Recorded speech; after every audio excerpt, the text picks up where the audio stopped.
What's that pain in your ear? It's probably not earwax. It's probably alive. Some ghosts leave a sour stench when they slam your door in the middle of the night, and not all heroes wear capes. Some have tails. Get comfortable. Turn off the lights. It's Monthly Spooky. Well, hello, my spookies, and welcome back. You know, Chell, you want to say it? It's that time of the month. Well, I said it anyway. I knew you wouldn't. I knew you wouldn't join in. Yeah. But it is monthly spooky time right here over at Weekly Spooky, and it has been quite a month. Mm-hmm. So I'm kind of reeling. It's been weird. This is like I haven't been doing a lot of like casual talking shows. You know, I've been able to avoid those since the early half of the month. I guess it was the middle of the month. Unfortunately, I had to put my dog Chicano to sleep, and it was really awful. So it's been a little over a week now. And for those who don't know, he had a 2-year battle with cancer. He had a year of surgeries and then a year of chemotherapy and surgeries. And I don't know if this is weird or if this makes sense, but I get a lot of comfort out of the idea that like the cancer didn't get him. Yeah. He basically passed from complications of old age. Right. I mean, to make it as simply put as possible, it was complications due to age. Mm-hmm. He had arthritis. He had early onset osteoarthritis, which made, you know, a lot of dog life very challenging for him. Yeah. But he was always sweet. He was always easygoing. You know, when he wasn't scared of everything, he was a very scared dog too. Yeah.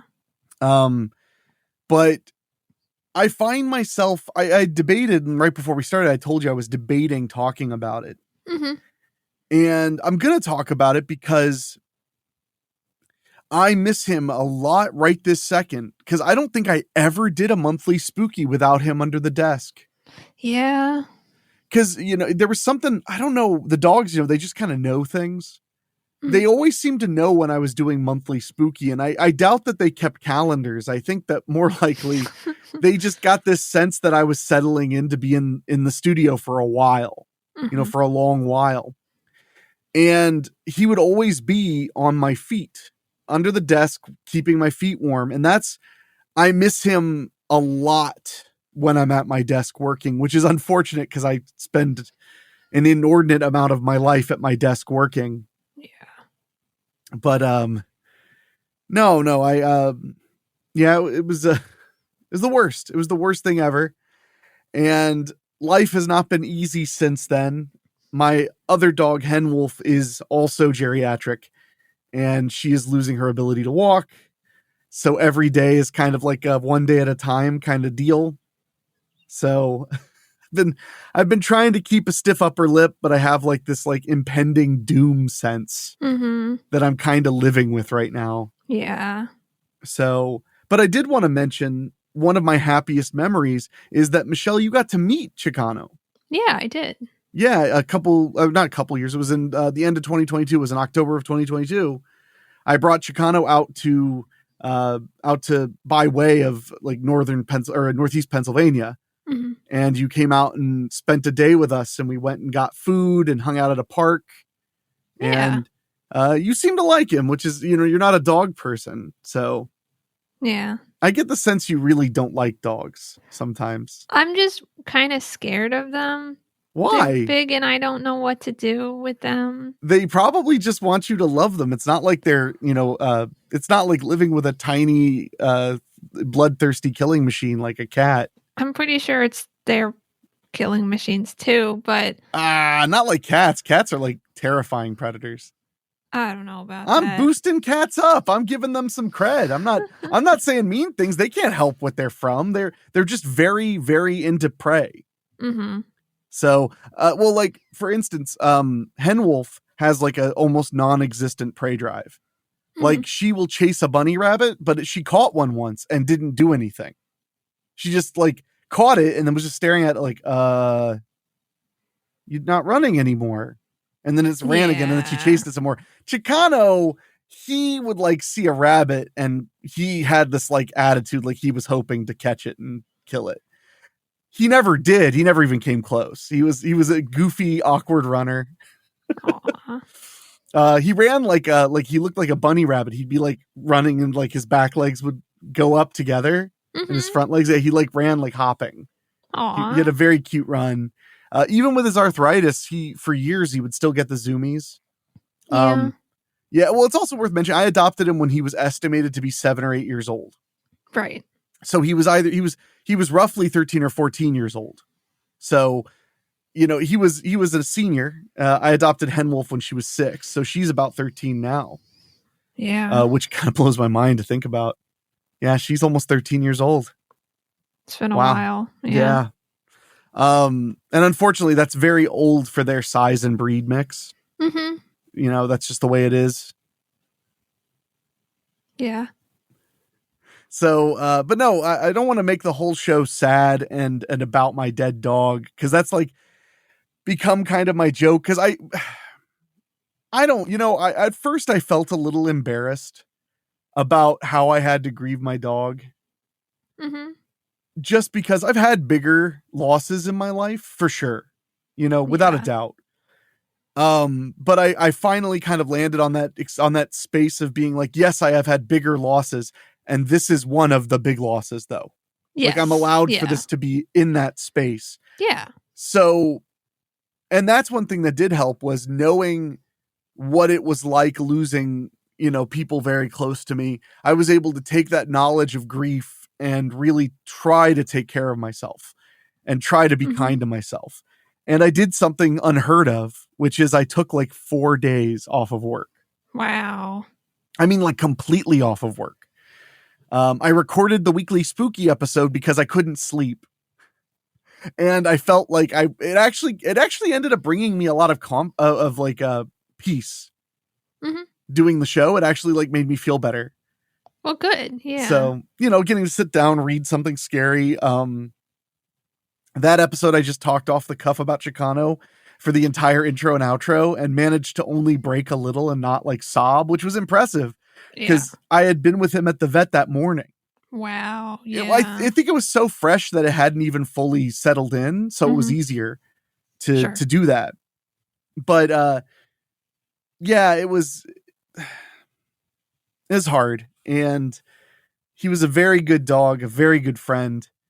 And he was special to me because he had been mistreated. Yeah. So I really did feel like when I was good to him, this was like truly special. Yeah. Like when you met him, we had so much fun. Me and Chicano jumped in the car. We were celebrating his first successful cancer surgery. We didn't know that it was the first. We thought it was going to be the only one. I thought it was the last one too. And we would find out that Thanksgiving that it was not the last one. But in that time, and that's something I'm really learning to appreciate. In that time, we won for that couple of months. And we got to live like we won. Yeah. And it was beautiful. Yeah. Same thing when during his cancer, he went into remission. And he was only in remission for 2 months after his chemo, but we got to win. We won for those 2 months. We had that stride. Well, I had that stride. I'm sure he just went, cool, no more needles in me. I like that. But, you know, he doesn't understand. He didn't go to college. He doesn't understand this stuff. But it was amazing going on a road trip with him and stopping stopping every hour, which is something I would never do, but I needed to make sure he was comfortable and, you know, and stopping every hour and a half and him, pooping in really inopportune places was very funny. And he kept doing it. Like I put him next to the sign, Pennsylvania welcomes you. And before I could even take the picture, he started pooping next to it. And I was like, gee, I don't know what Pennsylvania did to you, pal, but fair enough. I don't know. I think you planned it. Dude, if I could, then I would have definitely, swung through Jersey real quick. That would have been funny. But no, and like taking him on that trip, he was happy and having fun. He and I didn't get to spend a lot of time alone together. Mm-hmm. And dogs they're pack animals. They act differently around a bunch of other dogs. So Henwolf is a very domineering presence. When it was just him and I, he was different. He was more protective of me. He was more outgoing. I think because he felt he had to, I think that because dogs filled the spaces in their pack mentality. So that was really special. And I got to take him to the drive-in. We camped at a drive-in and watched all 6 Nightmare on Elm Street movies together. And camping in my car, sleeping in my car at the campground. And it was awesome. He got to walk around and dozens of strangers petted him. He learned that he liked tater tots. He's a very picky eater. So he usually likes meat, but I gave him a tater tot and he finally ate it. And then he was just begging for tater tots the entire weekend. Yeah. And I gave him so many tater tots. And every time I gave him a tater tot, I was like, dude, that's gotta be the last one. He's literally sleeping in a confined space in the car with you. Like if he gets an upset stomach, he's going to poop all over you. Like, yeah. But then I was like, yeah, but look how happy he is. And I just keep feeding him tater tots. So, I mean, that's probably one of the most special memories I'll ever have of him. Yeah. And then one of the days between showings, because drive-in movies obviously are only at night, you came and visited, which made it even more special. Right. So, there was a lot of joy. It was mostly joy in having that boy. He was a beautiful pet, a beautiful friend. And I was so proud of him. I know. Because he loved people. And he had every reason to be a terrible dog. He had every reason to not trust people, to be aggressive. And instead, he was just sweet. Yeah. He just had a good heart. And I loved him. The hardest part was just knowing that it was time to say goodbye, that he was suffering. Mm-hmm. I am proud of the fact that he fought cancer so well. I'm proud of the fact that he died basically of old age and not cancer. I'm very proud of that. Yeah. Especially because I spent $20,000 treating him. But, whatever. Who's counting? And speaking of, if you love dogs and you want to help me out, if you go to WeeklySpooky.com and click on Help My Dogs, you can, there is a GoFundMe to pay off his medical bills. And I know a lot of people have been saying, like, how can I help? And I'm like, honestly, I'm emotionally struggling, physically struggling, and financially struggling. And the only thing anybody can help with is the third one. Everything else, I just got to wait it out. Yeah. But that being said, I'm also would love emails. You can email me at weeklyspooky@gmail.com. I love when people write me in and tell me nice stories about their pets or just give me, just kind words. I really do appreciate those. If you're listening on Spotify, you're welcome to comment on Spotify. I read every single Spotify comment the show gets. And yeah, I'm proud of him. His nickname after he reached remission was Good Boy, Tough Boy. And I had that put on his cremain box. And I had that put on like all of his stuff. Yeah. Because he was my good boy, my tough boy. Yeah. So, because I want to be positive and I want to celebrate the good boys and girls of the world, the good dogs, this month's topic, I got a list of 10 real life dog heroes. Okay. Stories where dogs saved people. Cool. I thought that would be a nice change of pace and something that would make me smile. Because I'll be honest, like I'm crying a lot. I've been crying a lot, but I love that dog. I can look at pictures of him from a year ago and I don't feel sad. I feel so happy and so fortunate that he was my dog. So that all being said, we're going to take a break. I'm going to wipe my tears and we're going to jump into the spooky news. And after this, people will actually believe Michelle is here and not just an AI of her voice. No one will believe that. I thought you were just going to be like, a bunch of fingers that don't look right. That's what you say. Yeah. Did you see there's a meme going around that's a fake finger you attach to your hand to give you an extra finger so that whenever people take a picture of you, you can be like, that's not evidence. That's AI generated. But we'll be right back on Monthly Spooky, and then we'll be getting into the spooky news right after this.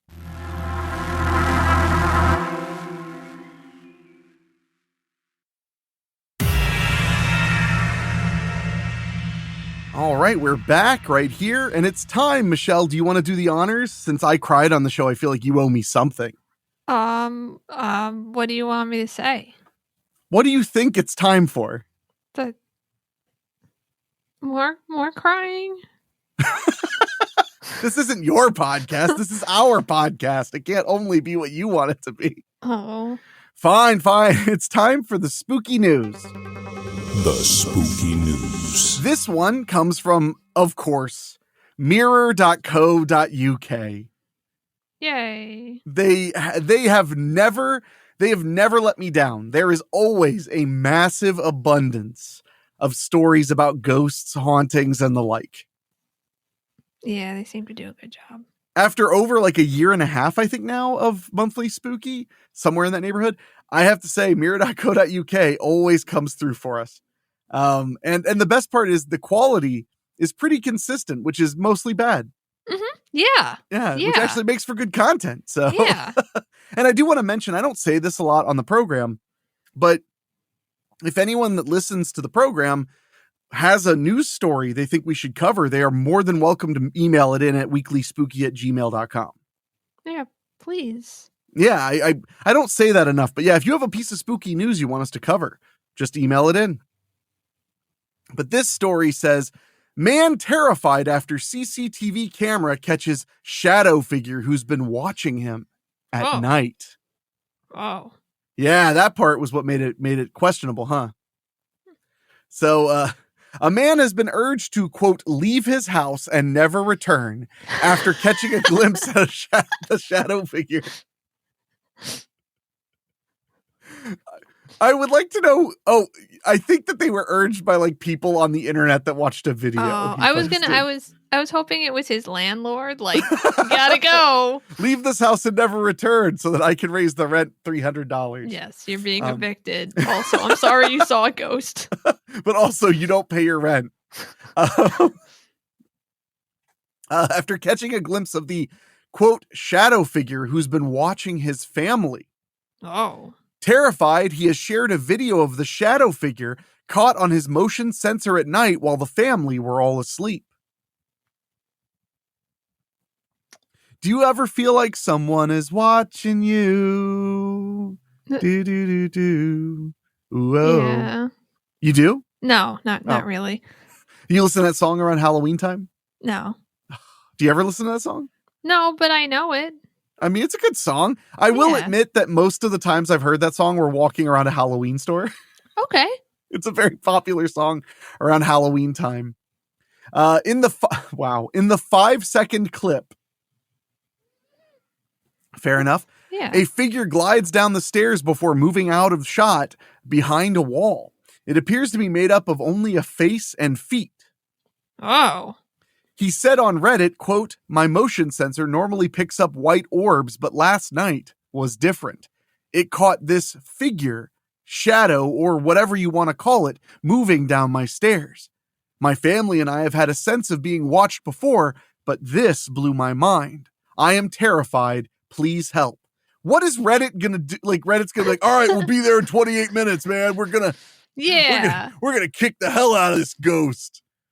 Yeah. So I will say, I'm looking at the footage. Mm-hmm. It is, so numero uno, it's IR footage or whatever you call it. It's black and white. It's being lit by, infrared light. Mm-hmm. So number one, that means that there's a powerful light source that doesn't look natural, which is the infrared light. Mm-hmm. And that alone makes videos look weird. Yeah. Yeah. Like, the reason you'll see orbs is because the IR light will catch particles of dust. Generally near the lens. Yeah. But this video, it literally is a person walking down the stairs Like that is different for some reason. Like there's a technical glitch over it. It looks like a person, like the motions are exactly right for it to just be a person going down the stairs. To me, it looks like an encoding error. Okay. Like somebody walked down the stairs and there was a problem while the video was being shot? Yeah, or while the video was being stored on the cloud or whatever. Because it literally it's not even moving in a way that's creepy. It's just a person clearly going to what I would guess is the kitchen. And imagine people go to the kitchen at night to get things to eat or drink in the middle of the night. I don't, but I will just... You never go downstairs to get something to drink? At night? No. Oh, well, you have an upstairs bathroom. Yeah. Yes, I do. Let's just give the address and the full rundown of the way your house is. Okay. Well, to be fair, they already know the general area that I might live in, and all the houses around here have upstairs and downstairs. So that's true. Yeah. And now just a list of your fears. Yes. Yes. But yeah, I've looked at it like 3 or 4 times now, and it really does look like a figure, like a person walking down the stairs. But for some reason, it only rendered like their head and their feet slightly, Okay. And it trails like it like there is digital trailing. Yeah. That's what makes me think that it's very clearly a glitch in encoding. Okay. I mean, that would make sense. I mean, I would think that the person would be like, well, the first thing you'd think is, did I go downstairs last night? Did somebody go downstairs? Yeah. And then kind of go from there. I would hope Reddit would ask that because... Well, let's find out what the heroes and brain trusts at Reddit have come up with about this, or at least what the mirror.co.uk reported about it. Yeah. While some users agreed his house is haunted, others believe he edited the footage or there's simply a fault with his camera. There you go. Commenting on his video, one user said, "This is why I won't put cameras in my house.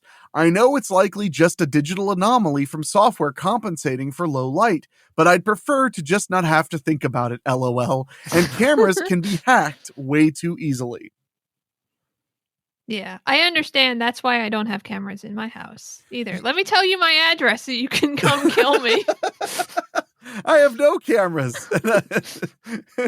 And I don't lock my doors because locks confuse and frighten me. Yeah, I don't get it. Like, I don't know which way to turn it. So I was just like, I don't care. I'm like, this is a fire hazard for me. Yeah, how am I going to get out? I turned all my locks reverse. Another user added, quote, "I offer no help, but that one is genuinely creepy. It's weird to me to know that we may have genuine evidence of the supernatural, but due to how easy it is to manipulate videos and pictures, we'll probably never know for sure." I mean, maybe. I'm not saying that guy's right or wrong. I mean, it's kind of funny. He's like trying to put a positive spin on the fact that this is probably not real. Mm-hmm. The fact that they clipped that 5-second thing, I don't know. It makes me wonder, but I think it's just an encoding issue because the likelihood of it being an accident is high, but to do it on purpose would actually be really difficult. Like you would have to really know what you're doing. And I always assume, don't assume malice where incompetence will do. Exactly. No, that's not Occam's razor. Is that? No, that's Pasquale's razor. I actually don't know what it's a razor. It's some razor. Okay. It's a razor. Damn it. A third user said, quote, "It's clearly someone walking down the stairs and the camera is struggling to pick up the light. That's all, not a ghost." One more user added, quote, "You need to leave the house and never return. I'd never sleep there again." Yeah, that sounds like Reddit. It's like a really nice mix of people being like, "That's not anything," and someone being like, "You have to break up with your boyfriend right now, and you have to leave and never come back and change your name. You have to move to Luxembourg." A fifth user said, quote, "I think it is a malfunction. The lights on top turn on, which makes sense if you're coming down, and you can see the person's feet. I think the system is not working right." Mm-hmm. So, I mean, and that's the story.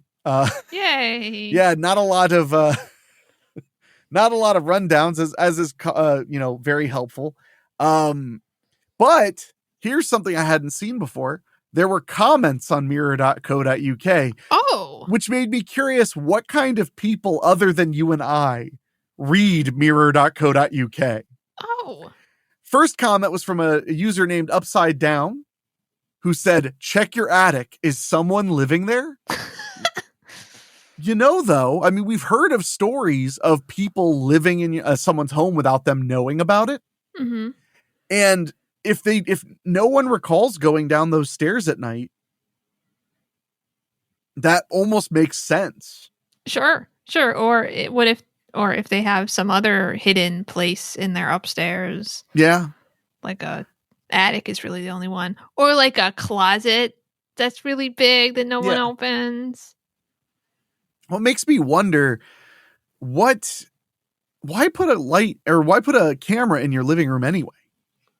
I guess in case someone breaks in, you can see what they look like. I guess, but I mean, like, wouldn't cameras outside be more effective? And then you could put lights on them so that it also like deters criminals. Because if this camera didn't turn a light on or anything, it just, it's just black and white. Like, it just doesn't, that's not going to deter a criminal. And it's like, what good is the face of the person who killed you in your sleep? Like, doesn't do you any good. Yeah, I don't really know. Maybe they suspected ghosts. Because remember, they thought they had orbs dust. That's what I'm getting at, that they were hoping for ghosts. Yeah. And then the next comment was from Womble Diehard. I love these screen names. Fake, plain and simple. Vanman52 said, you need to contact X-Files. Looks like you have aliens in your home. Oh, this one's my favorite. White Wolf 69 is the username. And all they said was boo. Mr. Just a Thought said, you're kidding, aren't you? But it was your. So it's kidding that it's yours. It's your kidding, yeah. It belongs to you. And then PS 6356 said, call, in the rescue mediums. Yeah. This is pretty much what I was expecting the mirror.co.uk audience to be like. Yeah. It's like one sensible person and then people who are either like insane or very foreign. Mm-hmm. The end. Yeah. So, but, yeah, I used to have a camera in my living room that was used when I first got Hen Wolf. So I could keep an eye on her because she was just alone in her cage all day and I was paranoid. Yeah. But eventually I just unhooked it because I was like, all I do is look at my dog in a cage like 5 times a day. Yeah. And it's not even like I work. I didn't have I don't have a job that is not my own work. So unless I was traveling, in which case she had a sitter, I would only be gone for 2 or 3 hours anyway. So, it was like, so why do you need? Yeah. I just was over. I was like a helicopter pet parent that first 6 months or so. Like she would like cough really hard and I'd take her to the vet. I was so bad. Aww. I was really bad, dude. Like one time, I hugged her and she like squealed like in pain, like her neck hurt. And I booked her straight to the vet and we couldn't even get her neck to hurt ever again. Like I needed to just go like, is this happening often? Because once is not enough. Yeah. So yeah, I was definitely like, I like to refer to myself as a helicopter pet parent, but that's what I was. So, before we go to a quick break, I wanted to tell you, by the way, Michelle, I now know how the other side lives. Oh no, I can't come up with anything funny. At least that's funny in and of itself. I went to Amazon and I decided to treat myself because I've been having a rough couple weeks. I bought, you're going to hate this. I think this is going to bother you so much. I bought a automatic pepper grinder.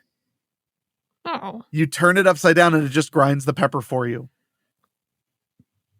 I actually don't hate that much. I don't have fresh pepper. My pepper is all ground up already. It's all hurt. What? And so, because it's cheap. I mean, peppercorns are cheap too. Yeah, I actually have some peppercorns for recipes that I need full peppercorn. Oh, sure. But otherwise, sorry, I have substandard pepper. I got this mainly for cooking because it is such a pain to ground like a tablespoon of pepper. Yeah. Like, it's I a would lot think of wrist so. work. Yeah. It was only $12. Yeah, it takes 6 AAA batteries and it just grinds Oh your my pepper God. for you.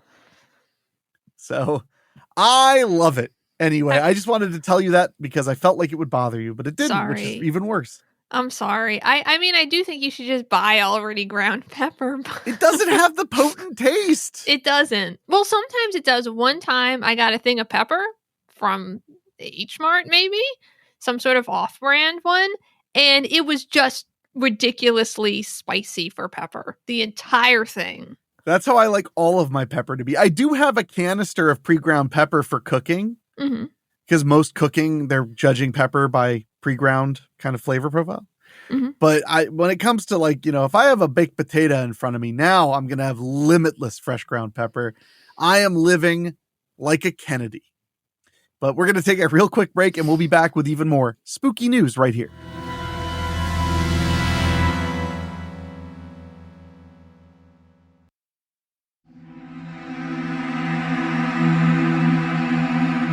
And we are back with another story, this one from HuffingtonPost.com.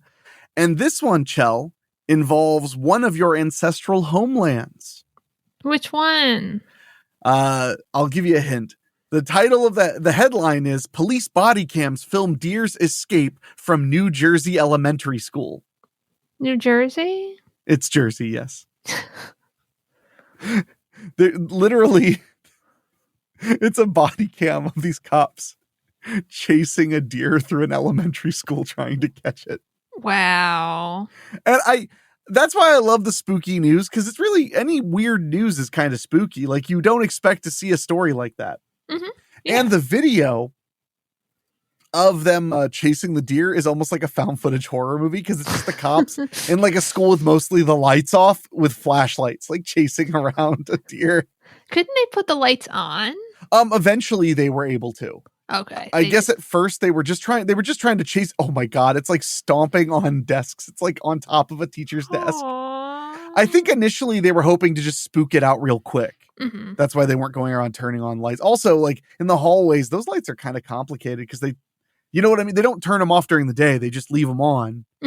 So, the custodian shuts them all off at the end of the day or whatever. Yeah, I guess. I don't really think about the school lights. Maybe you should. Maybe you should think about more than just yourself, Michelle. Yeah, I don't know if it's gonna happen. Oh, Michelle only thinks about herself. This news is out of Toms River, New Jersey. Yay, I lived there. Really? Yeah. I didn't know that. For like a year one time when I was 4. I gotcha. Okay. Yeah. It's like your New Hampshire. I was in New Hampshire for like a year and a half when I was like 1. I get it. Toms River, New Jersey, Associated Press, a New Jersey elementary school had an unexpected visitor over the Thanksgiving holiday weekend. A deer jumped through a small window and knocked over items in a classroom before fleeing the building. Why would it jump into a school? Maybe it wanted education. I guess. I mean, or maybe I'm wrong. Maybe you're right. Deer are just stupid. Yeah. I don't know why you have such a problem with deer. I just don't know why it would go through a small window when it could have just gone through the door like everybody else. I don't think they have opposable thumbs yet. I think it could open a door, I guess. Maybe you're thinking of kangaroos. Those guys, I don't trust them at all. Yeah. I mean, the Australians fought a war against them and barely won. Yeah, that was rough.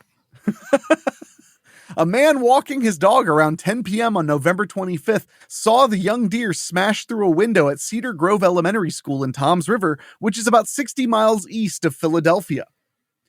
The man notified police, and their subsequent search of the school was recorded by the officers' body cams. When officers encountered the deer in a stairwell, the animal, who police have nicknamed Rudolph, because of course, it's probably because they were bullying it. You know that? Yeah. They were like, what can we do? Yeah. Initially charged at them as it ran down a hallway. It then entered a classroom by opening a door that happened to be unlatched and jumped onto a bookshelf, scattering some items, but it didn't cause any major damage. I told you it could open doors. I guess you're right. Man. All I really know about deer is that Rachel's always mad because they eat her plants she's growing in her backyard.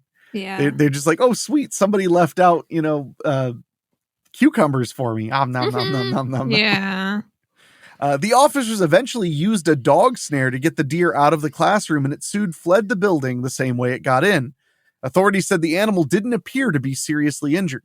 School staffers boarded up the window and cleaned up after the deer's escape. That's rough when you get a call you got to come in and clean up after this deer that we were chasing around the school. And you're just like, Tom, what are you talking about? It's Black Friday. This is our long Thanksgiving weekend. What are you talking about? And it's like, I'm telling you the truth. You got to come and do it. I'd do it, but I'm in the Poconos. It's like, yeah.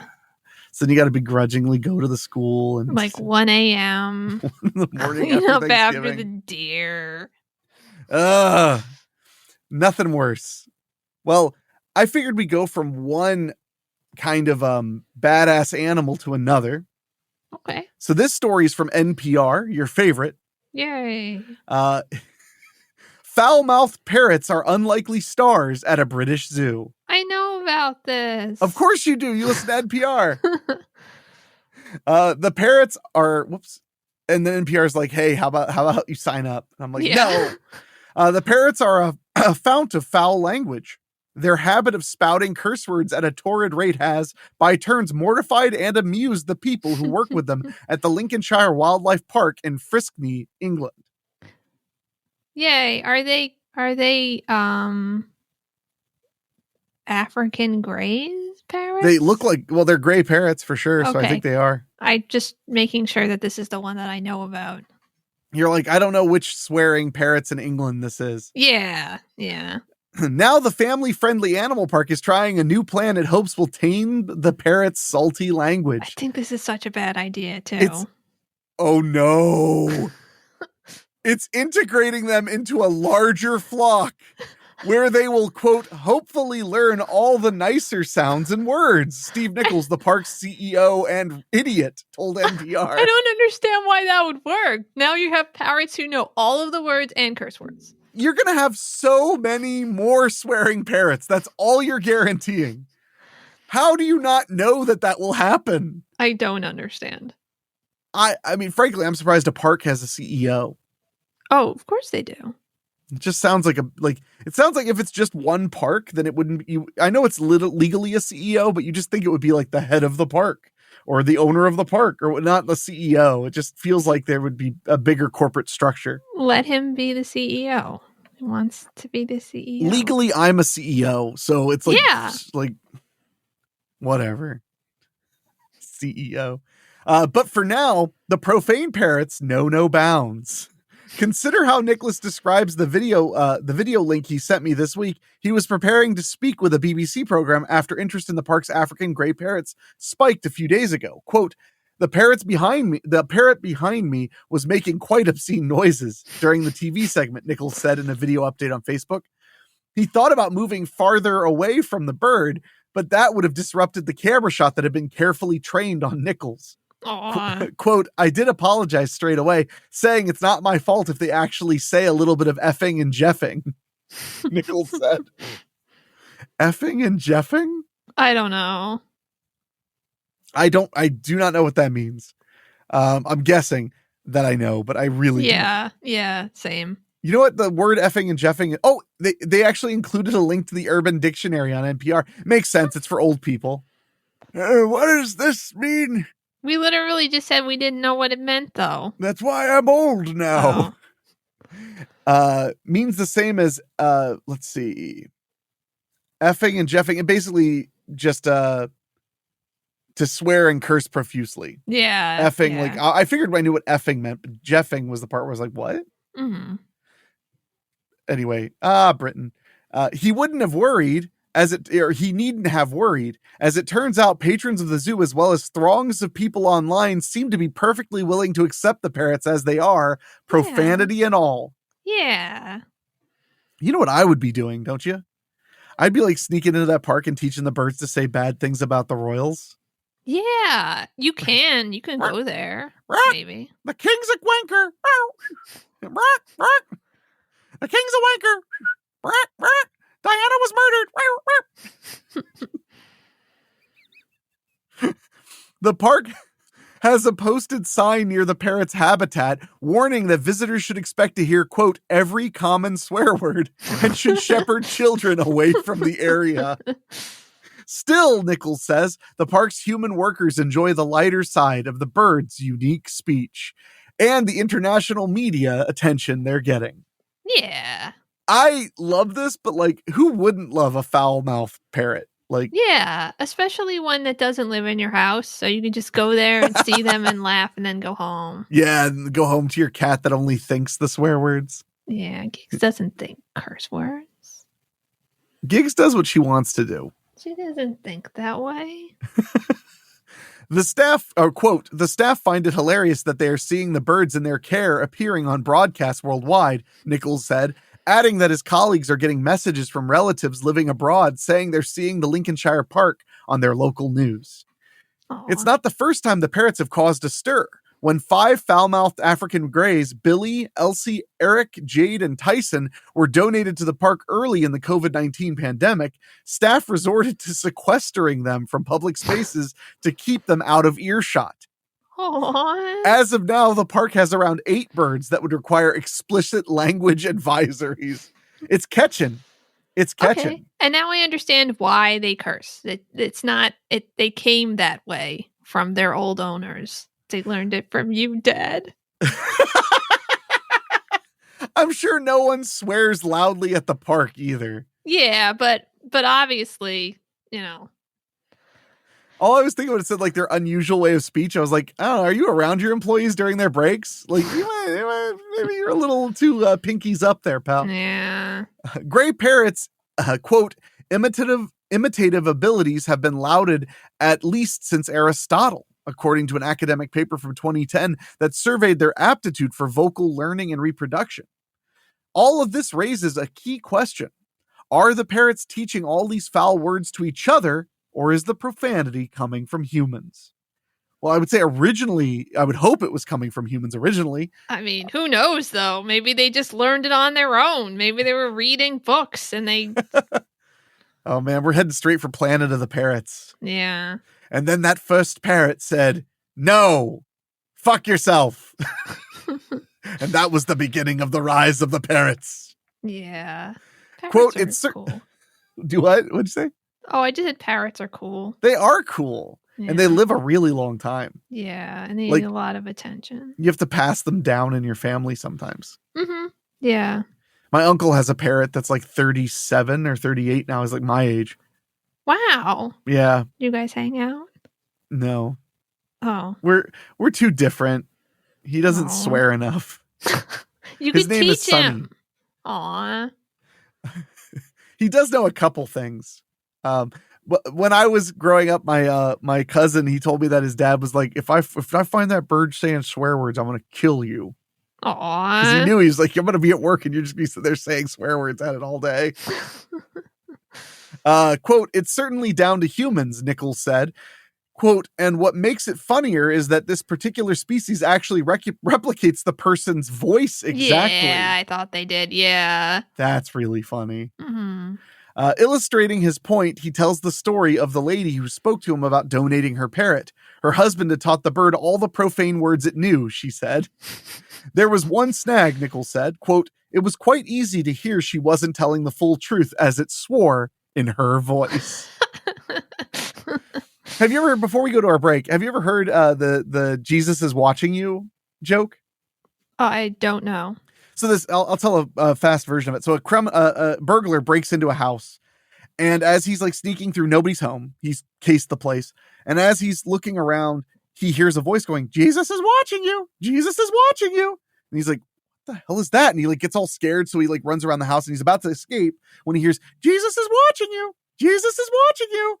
And finally, he turns and sees it's a parrot saying, "Jesus is watching you." He's like, "What the hell kind of bird are you?" And the bird's like, "What? My name's Moses." And he goes, what kind of family would name a parrot Moses? And the bird's like, the same kind of family that names their Rottweiler Jesus.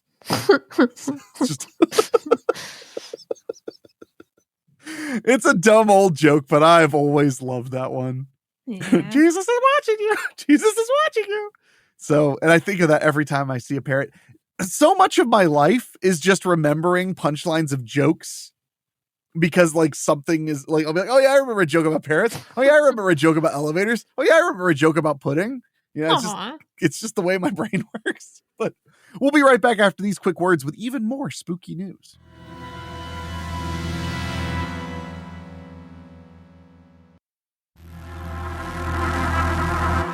And we're back with even more spooky news.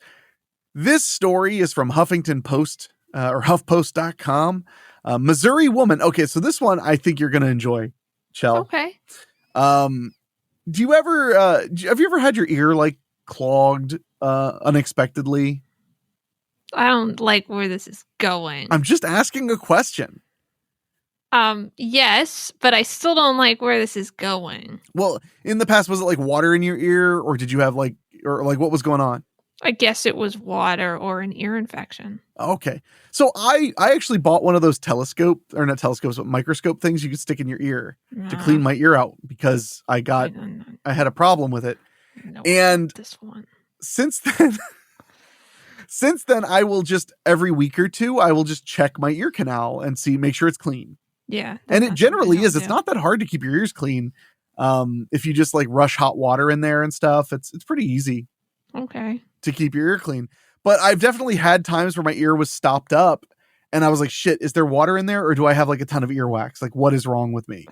Like, I don't know what's going on. And one time I had to go to the Minute Clinic and they had to clean my ears out. But usually it's water, right? So this Missouri woman understandably freaked out by nickel-sized spiders stuck in her ear. I know all about this. It's a jumping spider and it's really cute.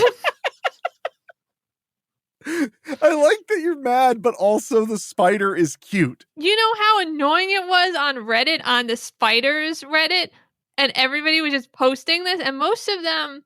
Why are you on the spiders Reddit? Because I like spiders, and they identify them. For a second, I thought you were going to say how the spiders identify, and they identify as friendly. Yeah, no, they like...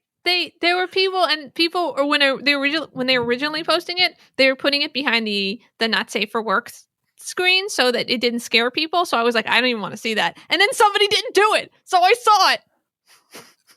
And instead of being upset, you were like, "Aw, it's really, really cute." Is it because they're furry? Yes, and they have really cute eyes. All of them? The jumping spiders do. I mean, all of the eyes I meant, because they have many eyes. Yes. Well, this story is about one getting really friendly. Okay. Do you ever worry it's a spider in your ear when your ear's stopped up? No, it's not the stopped up. It's like if you ever have like a tickle in your ear, that's when I think it's a spider or a cockroach or something like that. Has it ever been, though? Not yet, but it doesn't mean it's not going to be. I do have a pretty decent amount of earwax, so it's probably not going to happen. Wow, humble brag. They don't like that. That's like one of the good purposes of earwax is that it is a deterrent to bugs. So I feel like I'm probably okay, but you never know. Oh, I feel about you flexing. You have a lot of earwax on the show. I don't have a lot. I just have a good amount of earwax. I have quality earwax. Yes, I have the correct proportion of earwax. Fair. An insurance agent in Farmington, Missouri, is taking steps to ensure she never again has the shocking experience she had a few weeks ago, finding out there's a giant spider living in her ear. It was little. It's really small. Desiree Kelly's eerie experience happened October 18th when she woke up at 5 a.m. feeling a strange fluttering sensation in her right ear. That's what I would think it would feel like, yeah. At first, Kelly thought the feeling was caused by a tassel on her bed's comforter. Ooh, talk about a humble brag there. My comforter has a lot of tassels, NBD. And went back to sleep. When she awakened again, she considered going to a local urgent care.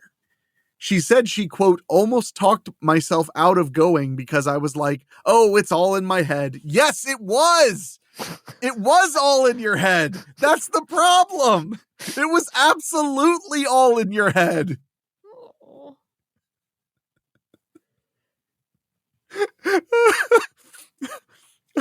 Oh, and she was like, and it was 5 a.m. I was tired. That's the end of the quote. Yeah, there we go. But after her fiance begged her to have her ear checked, Kelly went to the clinic. Quote, I'm sitting in the waiting room, and that's when I felt it move again. It was painful. It felt like something was at the base of my eardrum. In that moment, I was convinced it was wax, Kelly said. Quote, and then I started crying, 1, because it was uncomfortable, but 2, I felt embarrassed that now they're going to look at my ears and tell me it's just wax, tell me to clean my ear out, send me home, and I'm going to get a bill in the mail. Aww. Well, first of all, they at urgent care, usually they bill you on your way out, but... Yeah. But impacted wax is serious, though. Like, if they have to, like, sometimes you need a professional to flush your ears out. And even if she didn't, and they looked and they were like, I don't think you have anything to worry about. I think that is like the smallest, teeniest part of their day, and they probably won't remember looking in your ear and going, they'll like, remember. Yeah. They'll be like, I remember that person whose her ear was totally fine, but she came in anyway. What a dummy. Yeah. What a knuckleheaded idiot galoot. I have a professional earwax cleaning kit, like with the thing that pumps the water in and lets it out of your ear so that, you know, it drains all the stuff out. Yeah. I have all of that stuff.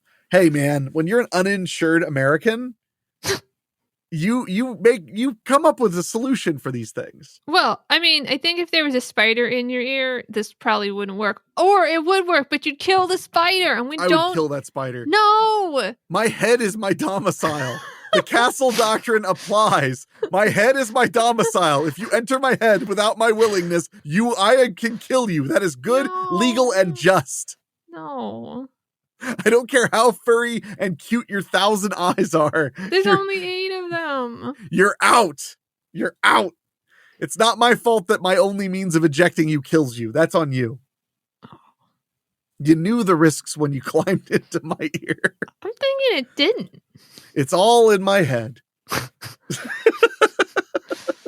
But that's not what happened. Instead, a nurse noticed something in Kelly's right ear and told her it definitely wasn't a moth. I've heard of people getting moths in their ears. Interesting. You've never heard of that? No, mostly I hear about cockroaches. I've heard about moths in ears, and I've heard about how, like, when they start, like, doing moth stuff, it's insanely loud. I would think like, so. They're trying to so fly loud. around. Yeah.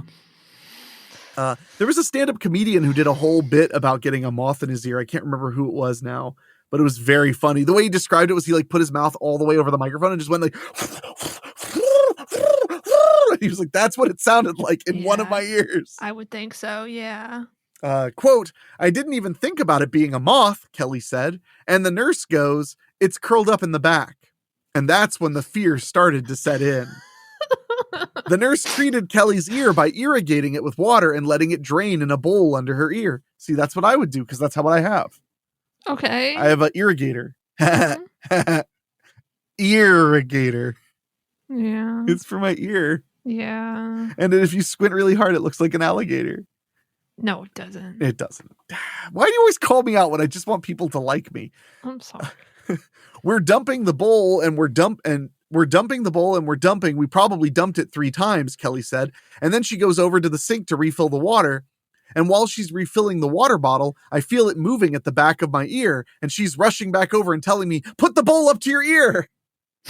Kelly said she saw a black object fall out of her ear onto her sweater, which made the nurse step back for a second. Then the nurse started to grab at Kelly's hoodie. Quote, I watched something jump from my shoulder to the ground, and then I watch it crawl. And that is when I realized it was a spider and that it was alive, Kelly said. I was looking at a live spider, and it wasn't small. I would say it was about the size of a nickel. Okay. That's pretty big. Yeah.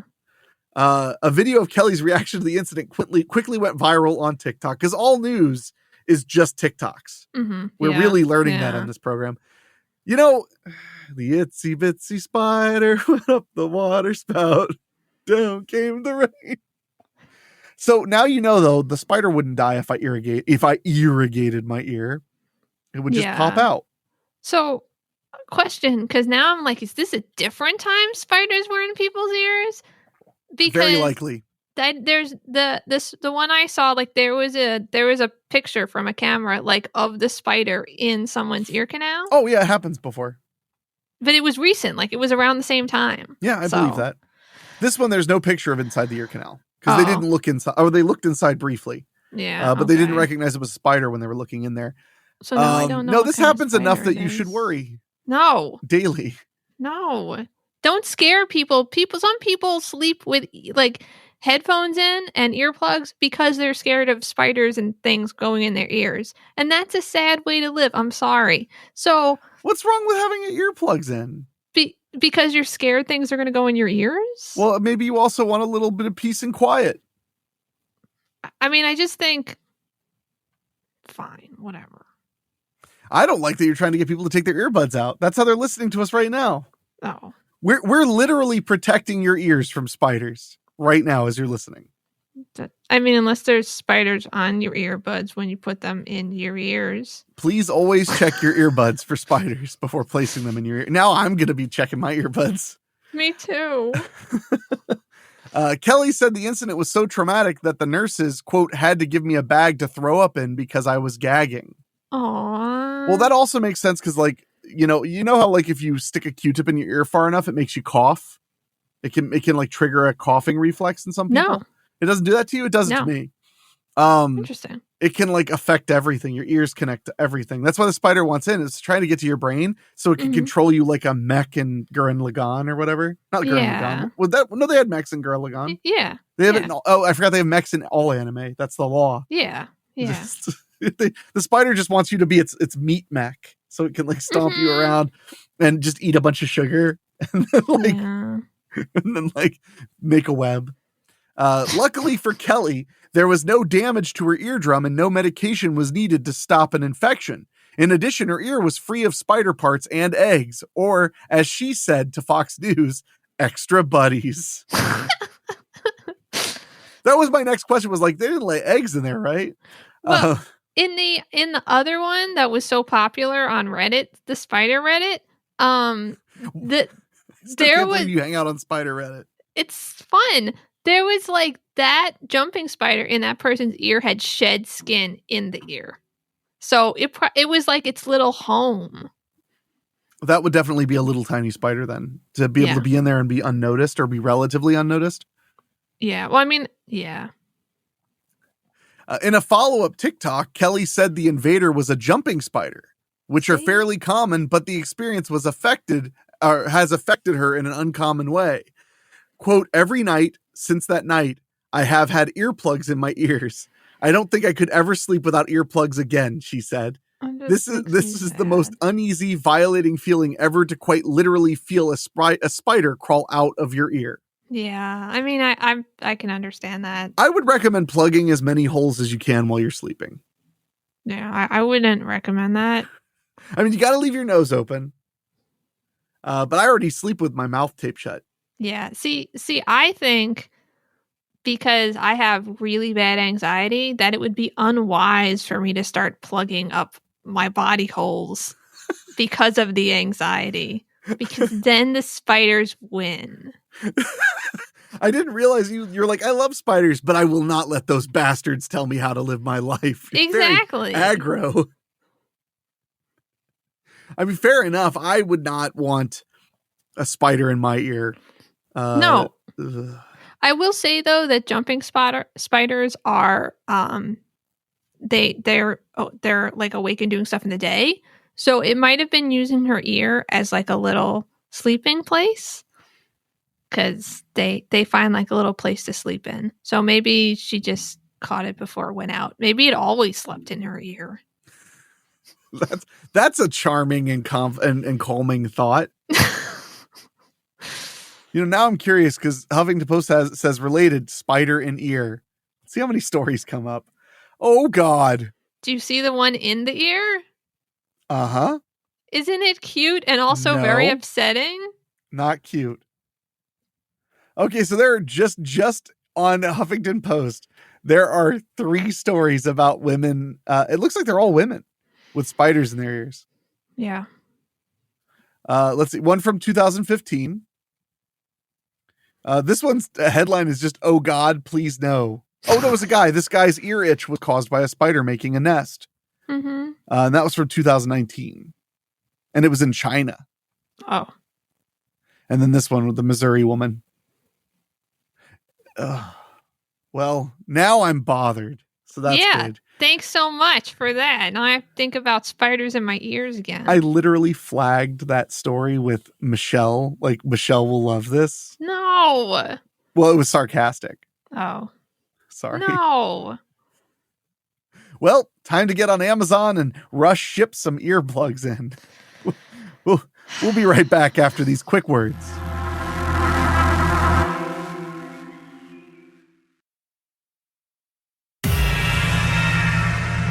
And we are back with another piece of ghost content. Yeah. From mirror.co.uk. This one, the headline is Ghost Hunter describes her scariest moment and the odd smell poltergeist left behind. And in case you were worried, this is based on a TikTok. Oh, okay. Thanks. I really am starting to think all news in the world is TikToks, reporting TikToks. Yeah, me too. A professional ghost hunter has described the moment a ghost came into her bedroom while she was asleep and released a, quote, sour smell. You ever have any unexplained sour smells? Maybe. What did they turn out to be? I don't know. Oh, sometimes ghosts. things just smell like things and then they stop smelling like them. Ghosts. Sounds like ghosts. Yeah. Yeah, if you smell something you're not expecting, that's ghosts. If you hear something you shouldn't expect, that's spiders. Okay. Inside your ear. Your ears. Yeah. Becky Ann Galantine, 33, was working as a biology student when she first became interested in ghosts after she saw a floating blue orb while on a night out with friends 10 years back. Becky Ann began putting aside her free time for researching stories and hunting ghosts, and now claims to have seen a handful of ghosts over her lifetime. I guess a blue floating orb would be the thing. Yeah, I mean, maybe it was ball lightning, but whatever. Yeah, which I guess is rare, but it does happen. Mm-hmm. Did you ever watch Sabrina the Teenage Witch? Yeah. Yeah, whenever I think of ball lightning, do you remember the episode where they just like this magic spell happened in the middle of class and the teacher just said, "What we just experienced was a rare phenomena known as ball lightning. Everybody take that. 10. Yeah, I remember it. I was just like, what? As a kid, I was like, well, that was easy to explain away. I like that her cat talked. Yeah. Salem. Yeah. And what he really wanted to do was evil stuff. He was not a good guy. That was very fun. Yeah, but he was imprisoned in a cat body. Yeah, because he like tried to like take over the world. Mm-hmm. Because anytime she'd be like, "Could you do me a favor and get me the names of all the world leaders?" After sharing her stories in TikTok during lockdown, Becky Ann now has a following of 685,000 followers. With regular requests by followers to look into different haunted places, Becky Ann has now taken on a full-time role as a ghost hunter. Lucky. You could be a ghost hunter. You haven't put any time into it. Just go do it. But I need like equipment. Like what? I need a like phone? No, like the things that you need, like the EMF detector and the Don't you have one of those just for being a home inspector? No, nobody carries EMF detectors. Nobody cares. I feel like the gear is not that expensive. I don't know. Okay, hold on. No. I'm going to get you an EMF detector right now. No, I don't want an EMF detector. It's happening. No, because if I get an EMF detector, I'll learn about the electromagnetic fields in my house, and I don't want to know. Look, why. There's one for $15. I don't want one. And literally, I've seen this specific one on ghost hunting videos, the $15 one. Yeah, I bet. It's the overall pick on Amazon, $15. But you got to get other things, not just an EMF detector. Like what, an audio recorder? Yeah. That's easy. Then you gotta get that thing that everyone uses now that like uses radio wave signals and maybe makes you think you hear voices from them. What's that called? That's new to me. It's really interesting. It is called like a Foxy thing. I don't know what it's called Boxy right thing. now. Yeah. Yeah, something with voice thing. I mean, I know what the EVF detectors are, but like it's really just a recorder and they boost the gain all the way up for electronic voice phenomena. Oh, yeah. Well, fine. A boxy thing it is. You know.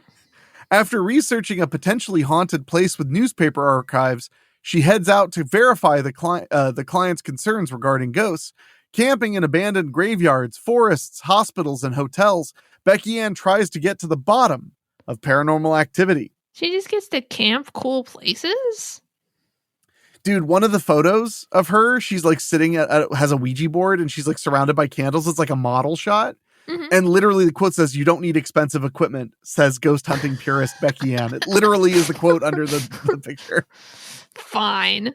It literally says, "You don't need expensive equipment." I think that's a lie. I think you need lots of expensive equipment. You just want to price yourself out of being the world's greatest ghost hunter. No one would want me. Oh, maybe. She says the experiences with ghosts come down to, quote, challenging your empathy and compassion, and that ultimately you rarely understand what is happening while it is ongoing. Mm. Quote, I mean, that's just life, actually. Now that you mention it, I feel like that happens to me all the time. It's like when you get home and realize that you told the movie theater usher to enjoy the movie too. Enjoy your film, you too. Then you get home and you're like, oh God, I don't deserve to be alive. I mean, I normally notice right away, but yeah. Fair enough. Quote, it's a process and it's not as simple as other senses like sight or sound, she said. You mull it over and go, that's what I experienced, and you try to understand it. Some of my early ghost experiences were misunderstood as fear, but now I understand they were just trying to say hello. That's like the worst thing, because human memory is incredibly unreliable. That's what I was about to say. Yeah. If you're not getting it in the moment, you better not try to look back on it and figure it out because you're going to be wrong. Oh yeah, I mean, just look at like how they've done things where like they've done studies about like witness testimony. You know, wait a year, wait 3 years, it changes. Yeah, because the human memory is just not that reliable. Mm-hmm. Also, like as you grow and have more experiences, you recontextualize things, and that doesn't mean they're right though. Then it just means that you're thinking about them differently. But like the purest form of that thing is when it's happening or right after. So I don't want to hear that you went back home and you thought about it and you're like, maybe I did hear a noise at the end. Maybe it was a ghost. I recommend that more for if you want to feel like it's not your fault that your divorce happened. You know what? That wasn't me. Yeah. She was a jerk. I was great.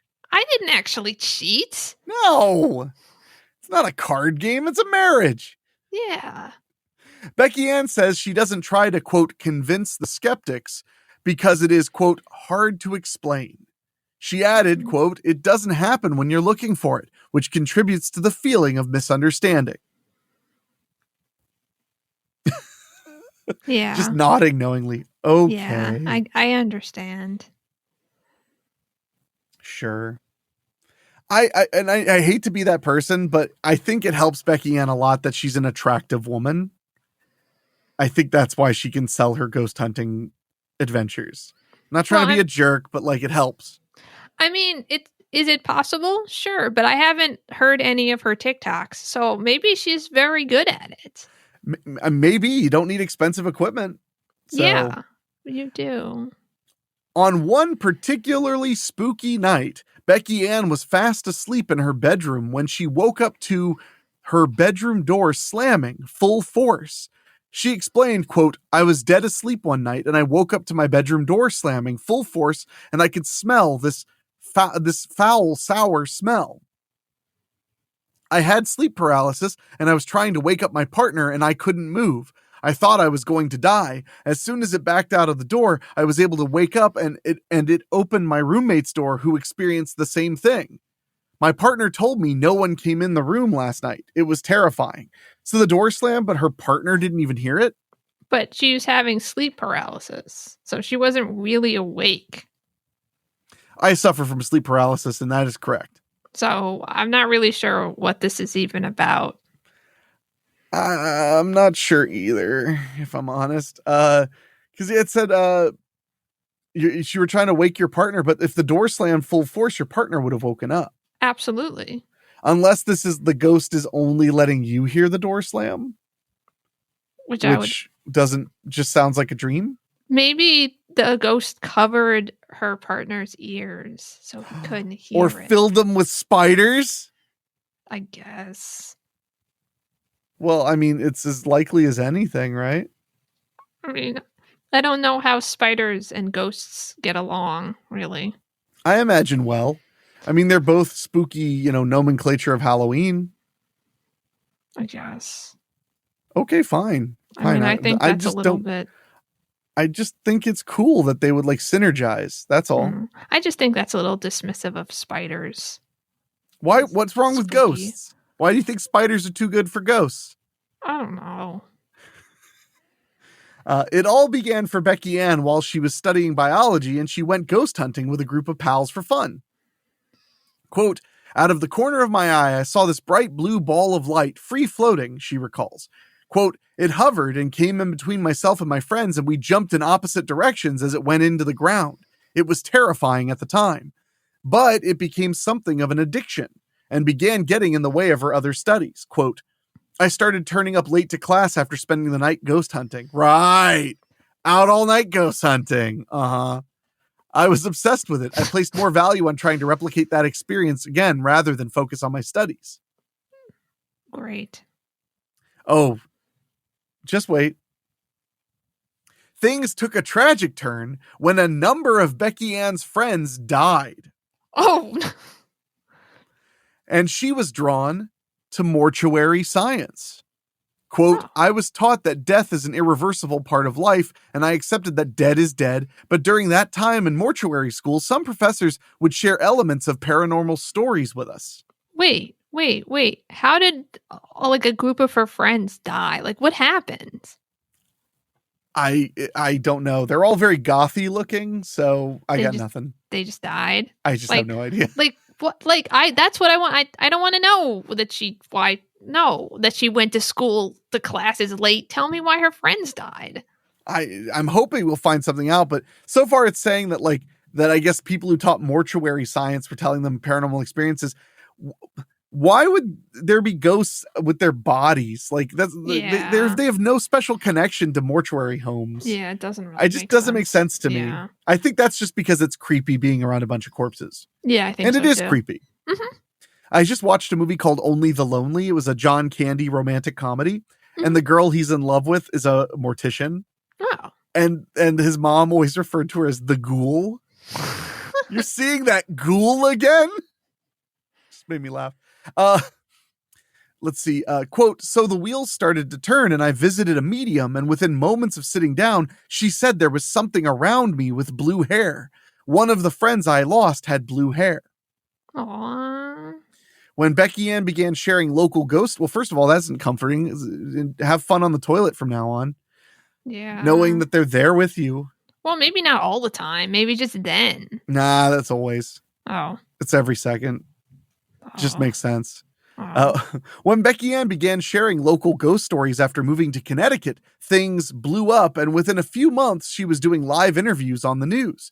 She says her favorite spot among the many she has covered is the Mount Washington Hotel in the White Mountains of New Hampshire.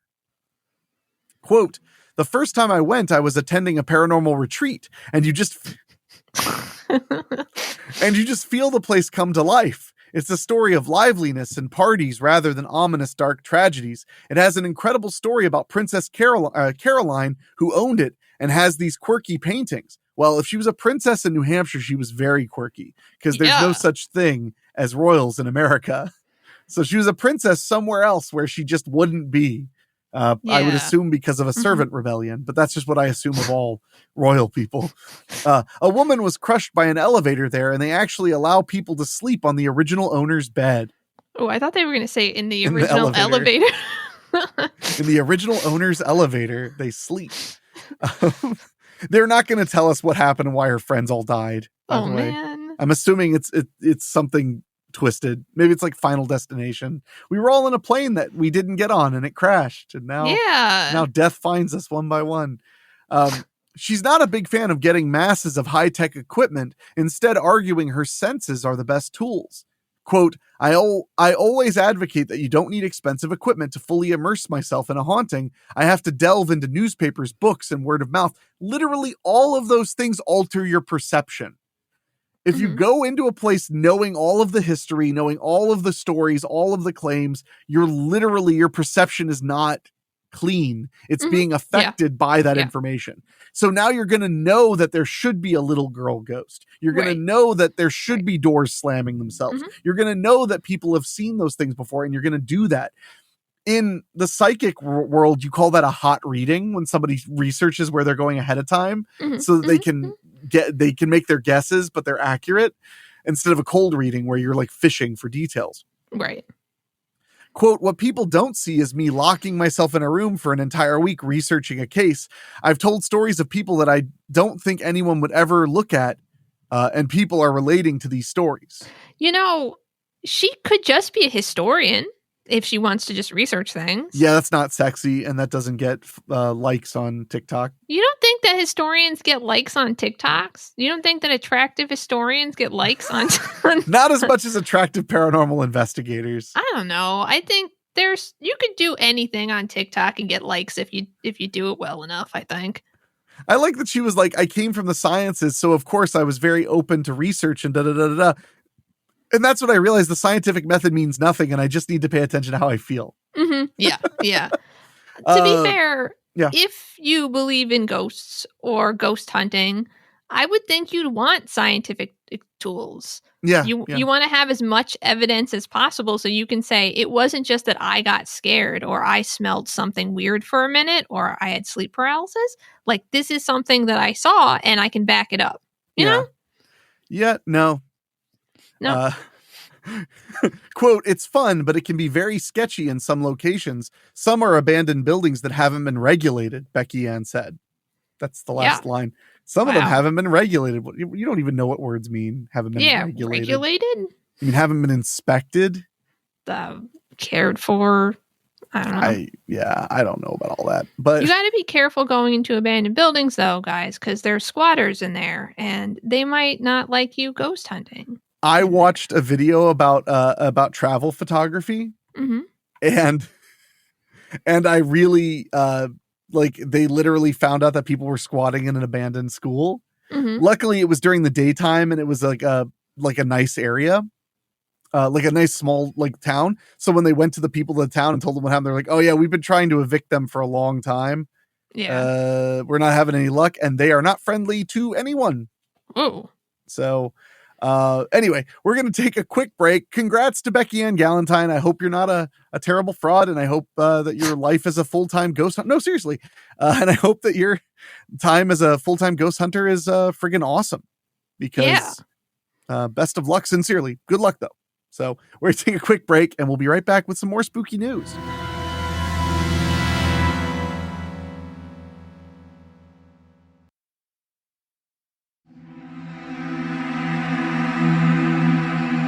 And we are back with a little more spooky news, and this one I had to pull up because we were talking about my dog Chicano, and we were talking about how the topic of the show is heroic dogs. This story caught my attention, and I immediately wanted to understand more. This is from Huffington Post. 6-legged spaniel has extra limbs removed. Oh no. Apparently there's a dog that had 6 legs. And it wasn't allowed to keep them? Jeez. I don't think it was helping the dog. I think it may have made the dog's... Okay, so I'm looking at a video. It's making the dog's life very difficult. Is it hard for it to walk? Yeah. Aww. They're showing it walking with its extra legs, and it's like struggling. Aw, And then after the legs are gone, it's like running like a very excitable, happy dog. that's good. So this is from London's Associated Press, or the Associated Press in London. A spaniel born with 6 legs was found abandoned in a supermarket parking lot. Wow. But it's now like other dogs after having her extra limbs surgically removed. Wow. I dumping a dog is like the shittiest thing you can do. And can you imagine your dog has 6 legs and you don't want it? Like, what's that? They probably just all they were thinking about was their fucking selves and their veterinary bills and stuff. Sorry, that stuff really gets to me. Yeah. Because it's like you made a commitment to a dog, you know, and if your dog had babies you weren't expecting, that's on you. You could have got your dog fixed. You could have kept an eye on it. So yeah, that's why I don't mean to be all high and mighty, but that's why I do rescue dogs. Because I think that I wouldn't want a pet if I wasn't taking one out of a situation because there are too many in a bad situation. Yeah. You know, I don't really want a brand new dog. I want a dog that needs somewhere. Mm-hmm.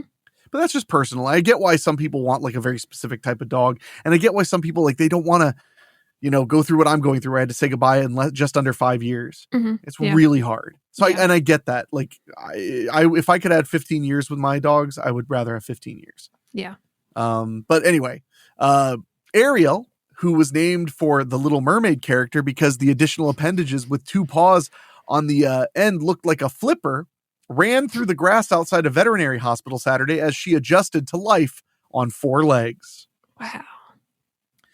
She is doing brilliantly, said Vicky Black, director of the Langsford Vets Small Animal Referral Hospital, where she was operated on Thursday. The dog, who had multiple birth defects, was found in the center of Pembroke, Wales in September. Greenacres Rescue took her in and raised funds for her surgery. Oh, that's so great. Mm-hmm. That's really great. I hope it finds a home though very soon. Yeah. But that's so great. Chicano's Rescue does that all the time. They take in dogs that are like on death's door and they fix them up and get them healthy. I love that. That's good stuff. Black said the hospital, which is part of the University of Bristol, had never seen a 6-legged dog or performed such an operation before. Mm-hmm. Ariel was a complicated little dog, Black said. We are a center committed to career-long learning and are proud to innovate and treat pets like Ariel. That's really awesome. Yeah. The extra legs extended from the right hindquarter and appeared to be of no use, dangling beside her wagging tail. Wait. So were they 2 of them? They were both on the same side? I think they were on either side. Okay. As she walked a bit awkwardly in a video shot before her operation. So on Saturday, as she was discharged, she took to the lawn outside the hospital with the determination of a bird dog, nose to the ground, pulling on her leash, just like any other dog. Aww. Yeah, they were definitely not usable legs that made her life better or easier. It would have been cool if they were just more legs. Spider dog, spider dog. Everyone loves spider dog. Yeah. Well, good job, Ariel. You will make a family very happy very soon. Yeah. This next one, you're going to be shocked. Our final piece of spooky news for this month is from mirror.co.uk. Wow. I know. They're so reliable. Mm-hmm. I hope to one day be as reliable as mirror.co.uk. I don't know that it'll ever happen, but this one caught my attention because they talk a lot about paranormal investigators and the paranormal stuff in general. Mm-hmm. Yeah.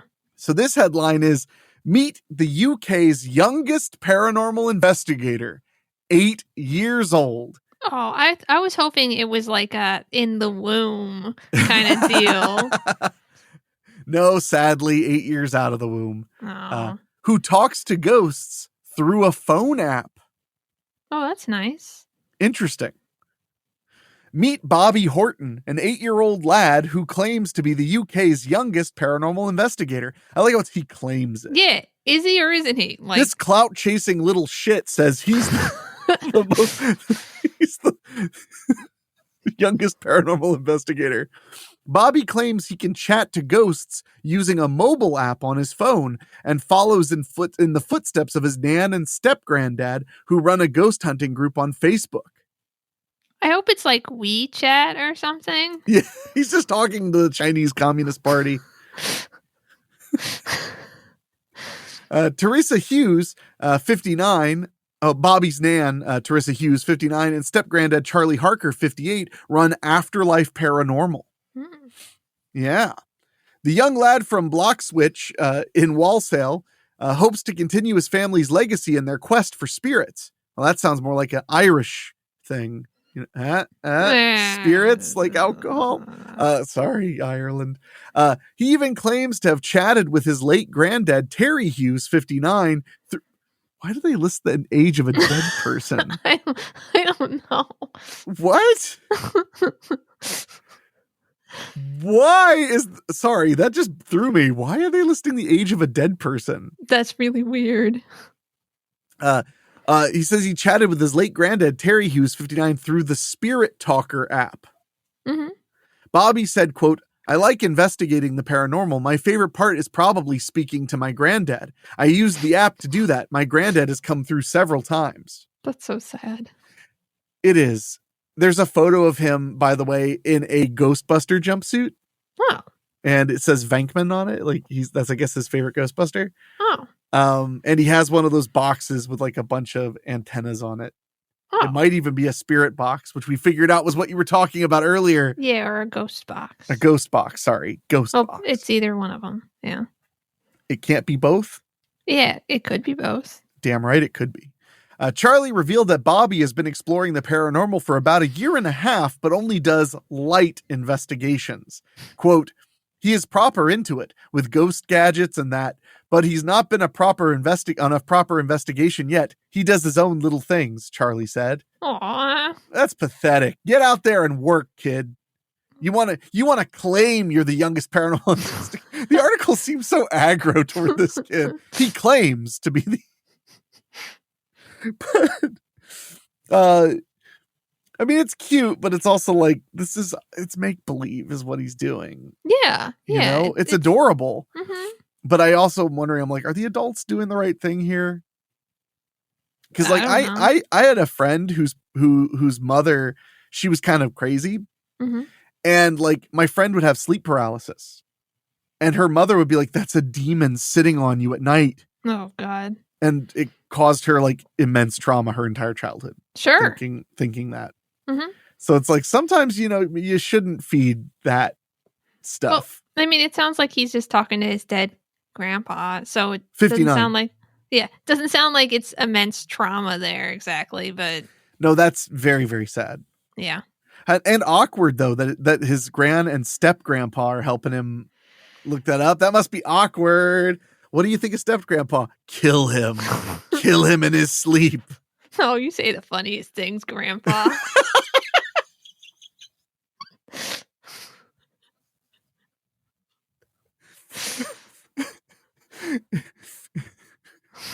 Sorry.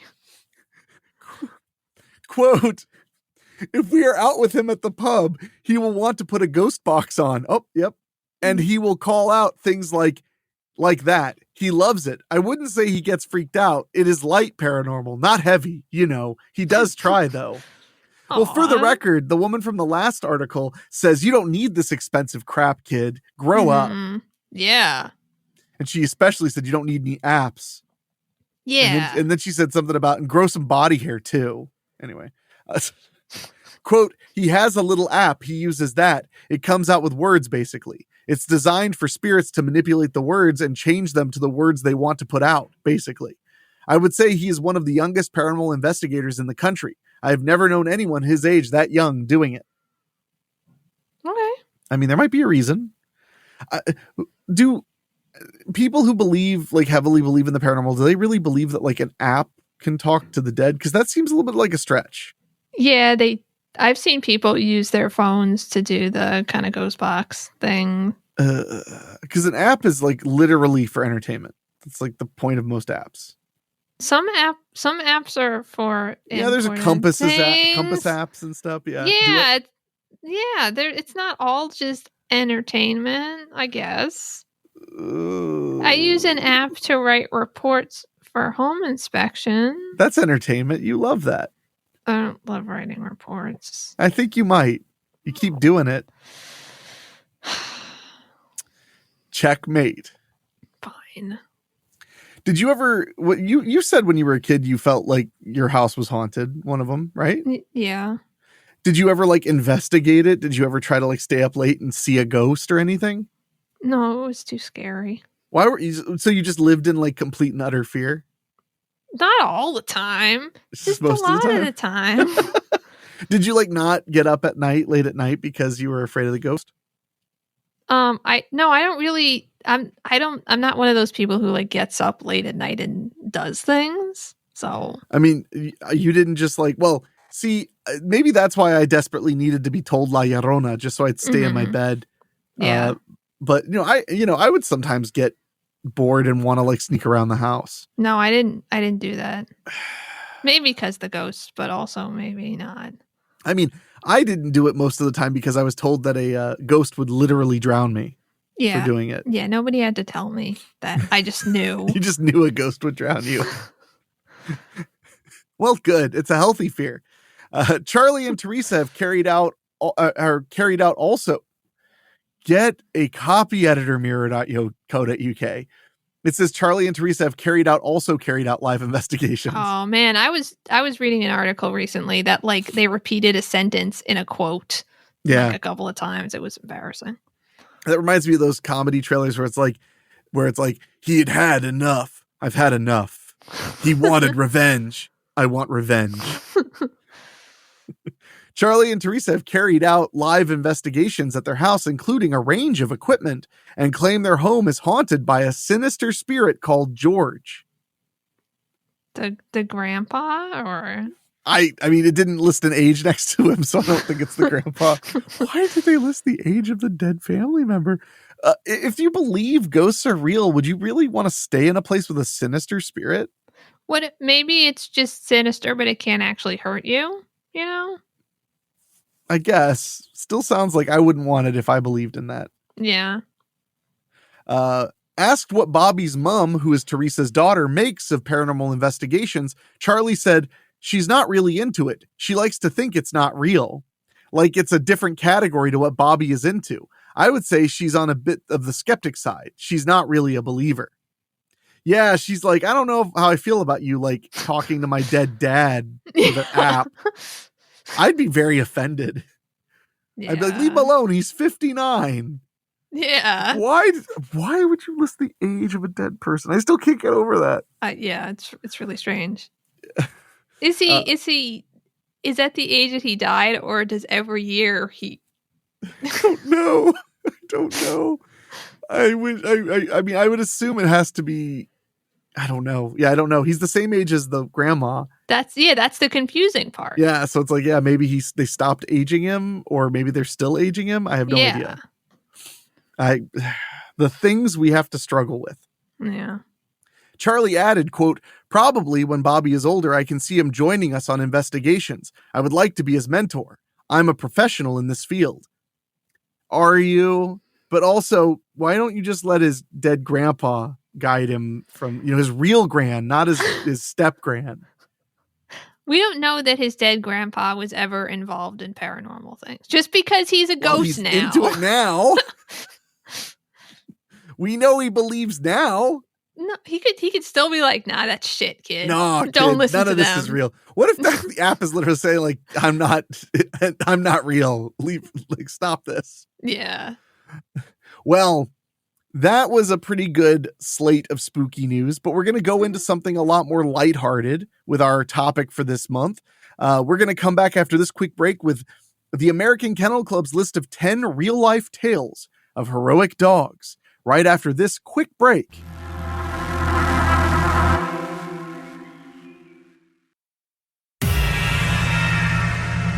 All right, let's talk about some good dogs. Okay. I tried finding 10 real-life tales of heroic cats. It didn't go so good. I don't believe you looked. Oh, God. Now you're challenging me. Now I actually have to look. Tales. That's not how you spell tales. Absolutely tales of heroic cats. Of heroic cats.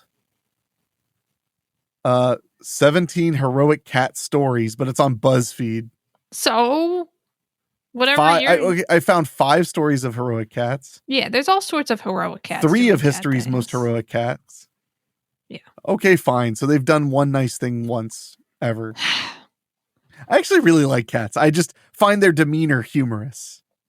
You know, they're cats are very much like in the dystopian like sci-fi movies, like the leaders who just rule over the people. Oh, you again. Very well. I suppose you've lived. Jeez. I like cats though. I think they're cute. All right. Well, this is a list from the American Kennel Club, which if you have a dog or are thinking of getting a dog, I find the AKC to have a lot of really useful information. They actually helped me immensely with deciding, about Chicano's well-being. Mm-hmm. They had like so much information to help you understand like how a dog feels pain and stuff like that. It really helped. Really good. Yeah. So AKC, they're pretty great. So we're going to be reading this article of top 10 times dogs were more heroic than cats, which is what the quote. Okay, so what's the matter, Lassie? Did Timmy fall down the well? For those old enough to remember the book, film, or television series, Lassie was always on the spot to protect or save her family from danger. Yeah. But canine heroics are not just the stuff of fiction. In real life, dogs have been known to rescue humans under extraordinary circumstances, provide warnings of danger, soothe and comfort, and perform challenging, heroic tasks. Yeah. Unlike cats. I actually am curious what some of the heroic cat stories are, though. There are definitely. I'm sure there are some out there. There are cats that have like saved people from house fires by like waking them up and stuff. Waking them up, not carrying them out. No, poking their little face with their hand. They were probably just hungry. They were like, everything's on fire. Hey, I'm hungry. Wake up. I want to eat. This fire woke me up and reminded me I'm hungry. Do you remember during lockdown, there was this meme going around that was like, remember, all of our dogs think we quit our jobs because we just want to spend time with them all the time. And all our cats think we finally got fired for being so bad at everything. I don't know that meme, but that's pretty funny. All our cats think we got fired because we suck. There was also that meme that was a picture of a dog that had gotten up on top of a refrigerator. Wow. And it was just, and the caption was just, okay, no more walks today. Do something else during lockdown. Setting aside our you'll like this. Setting aside our tendency to anthropomorphize our dogs, some experts believe that dogs exhibit true bravery. This isn't just behavior that a dog or specific breed has been bred to display. It is the ability to assess danger and act, even if he's putting himself in harm's way. This behavior may be linked to dogs' evolution from wolves, who formed tight social family units or packs. Our dogs become socialized and emotionally bonded to us as their pack, and a pack member must be protected and defended no matter what the cost. We think these dogs are all heroes. Aww. When you read these things out loud, you sound like a listicle on YouTube. I sound like a listicle on YouTube. Now let's find out what the 10 craziest hamburgers have ever been. Number 1, the knife burger. No. All right. So this is the first one. Should you be in need of a lifeguard on the Italian coast, don't expect a well-muscled Adonis to come to your rescue. You're more likely to be saved by a dog trained at the Italian School of Canine Lifeguards. Wow. That's dope. Yeah. Oh, and while it's saving you, you can just pet it and be like, good boy. Yeah. Good boy. You're going to be too freaked out to pet the dog. You're going to be trying to drag it under. No. What? That's what people do. They get scared and they like just pull on people and then they're flailing around and then that's why you have a dog do it, because you'd be like, oh, dog. And you just pet it. Dogs calm us. I mean, a cat ain't rescuing you from the water. That's for sure. A cat's going to be like, and walk away. The Newfoundlands, Golden Retrievers, and Labrador Retrievers are on duty at several beaches around the country, ready to rescue swimmers in trouble. Wow. That surprises because Newfoundlands are giant dogs. You got to be big to save a person. Oh, but I mean, the other two are Golden Retrievers and Labs, which are pretty big, but they're not the size of a Newfoundland. Yeah. So, dogs are very good swimmers, generally. That's something I wish I could have taken Wolfie to like a good pool to swim, but like it's hard. because and you gotta wash the chlorine out of their fur and stuff if you go to a pool. Yeah. And when I took her to a lake, all she did was drink the water while she was like up to her waist in it. She was just like gulping it down. I was like, Wolfie, she loves water. She does. It's her favorite. So, but this next one escalates very quickly, Chell. Okay. On September 11th, 2001, Michael Hingson, along with his guide dog for the blind, Roselle, were working as usual on the 78th floor in Tower 1 of the World Trade Center. When the plane struck, Roselle guided him through the building and down the stairwell 1,463 steps to safety. The yellow Labrador Retriever led Hingston through the choking smoke and chaos and away from the building just before it collapsed. Wow. That's amazing. Mm-hmm. Like with all the chaos and stuff going on, the dog's like, nope, let's go. Let's just keep going this way. We gotta get out of here. Yeah, I know about the terrorist plot and everything. we talked to them. Must have been, oh man, I was gonna be like, must have been an Afghan hound. That's terrible. Chell, why did you make me think that joke? I don't know. Okay. That's not okay. No, it's not okay. Actually, Afghan dogs are beautiful and very smart. So, but anyway, no, but that's pretty incredible. And it said it was a Labrador Retriever. So yeah, let him down there. So wait, have you ever met anybody with a seeing eye cat? No. Have you met any? I don't even know that I've met anyone with a seeing eye dog. I've met 2 people with a seeing eye dog. Fine. Like that I know, not just that I saw walking around. Fine. I'm sorry. I'm a friend of the blind. I don't know. Don't ask me. I just have blind friends. I do. But I'm just saying, get yourself a seeing eye cat. That'll be nice. I don't think cats want to do that. Oh, they're like, why not die, weak human? Now I will lay a mouse at your feet because you are not good at hunting. Yeah, because I care about you. Here, learn to hunt. Kathy Vaughn, who has paraplegia, was trapped in her van when it caught fire and was unable to assemble her wheelchair and get out.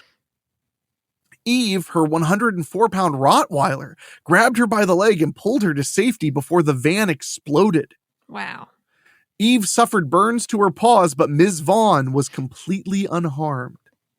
That's really nice, except I was hoping that the dog would put together the wheelchair too. Well, it was a Rottweiler, not a Australian Shepherd. Oh. Rottweilers, they got the brute force down straight. Yeah. Have you ever heard a Rottie rumble? Have I told you about that? You have told me about it. Yeah. Yeah, Rottweilers are bred to growl. So all sounds they make sound like growls. Because they're meant to deter criminals and people breaking in and stuff. So they call it the Rottie rumble when you're just loving on your Rottweiler and it's going because it's happy. I love the Rottie rumble. Search that out next time you're on like TikTok or something. You'll find hundreds of adorable Rottweilers making sounds. Named one of history's most heroic animals by Time magazine, Tracker was a German Shepherd dog who, along with his handler, dug through the debris at World Trade Center and located the last survivor of the 9/11 attack. Wow. It's pretty impressive. Mm-hmm. So far, I don't know if cats are going to be able to compete with 9/11 stuff. Sorry. Great Pyrenees Duke may not exactly be a hero, but he's undoubtedly celebrated in his hometown of Cormorant, Minnesota, where he serves as mayor. There's a lot of cat mayors. Yeah, but that's because they're thirsty for power.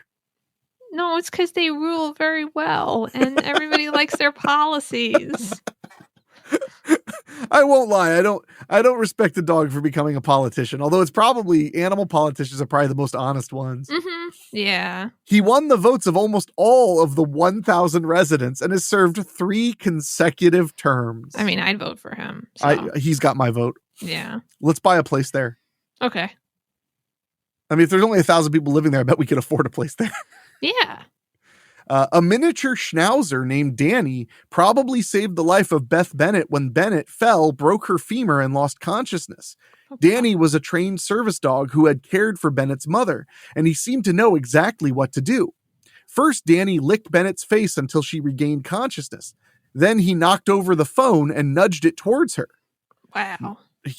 Yeah. Knowing her front door was locked, she told Danny to bring her paper.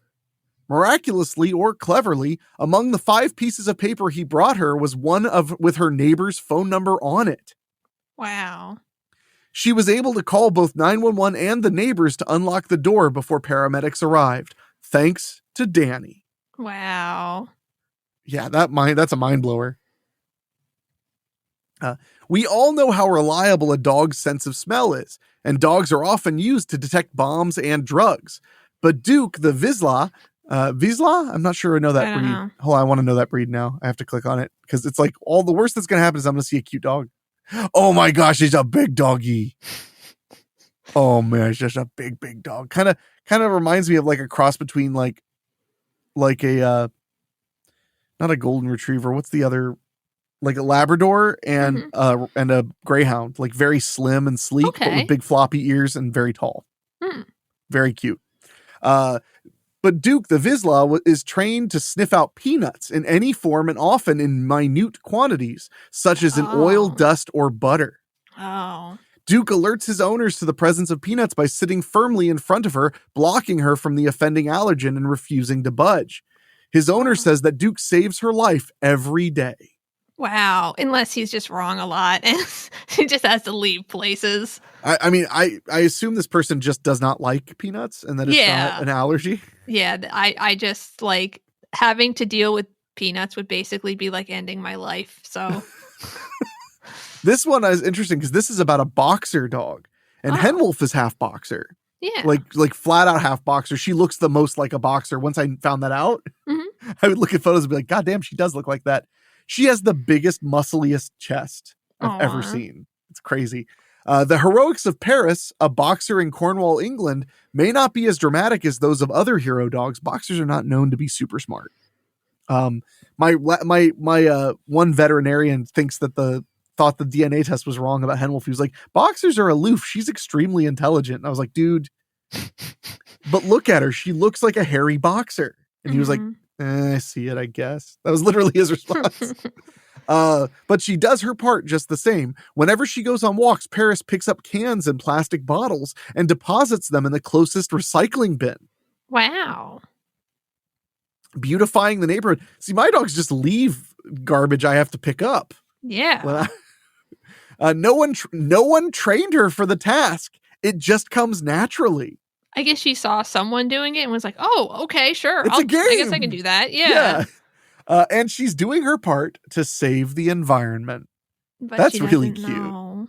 She knows. Okay. Just because cats like want the world to be destroyed doesn't mean dogs don't understand the world can be destroyed. Okay? Okay, fine. Just because cats sit there like pushing their paws together going, soon. Who would you bet on in a fight? A 100-pound black bear or a Yorkshire Terrier? Uh-oh.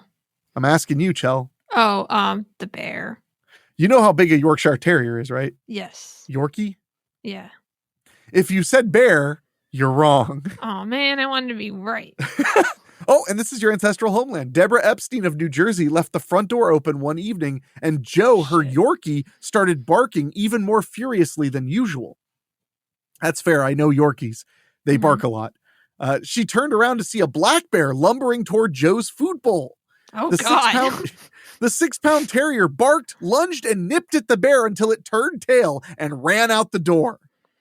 Joe not only defended his food, but he also defended his owner. We think. He may have just been defending his food, honestly. Yeah, I mean, that's fair. Did I ever tell you, one time I was at the pet store and this group of huskies were like really excited and they were cute and they were good dogs, but they all like ran up to Chicano and he got scared. Like he just like fell back on his butt and Wolfie just stepped between them and him and this went, oh, and they all looked at her like, and then she just looked at them like, okay, you guys are being good now. And I was like, man, they are protective. Yeah. Like, they really are. Debbie Parkhurst of Maryland was at home eating an apple when a piece got lodged in her throat. Uh-oh. She knew she was choking and began beating her chest, trying to dislodge it to no avail.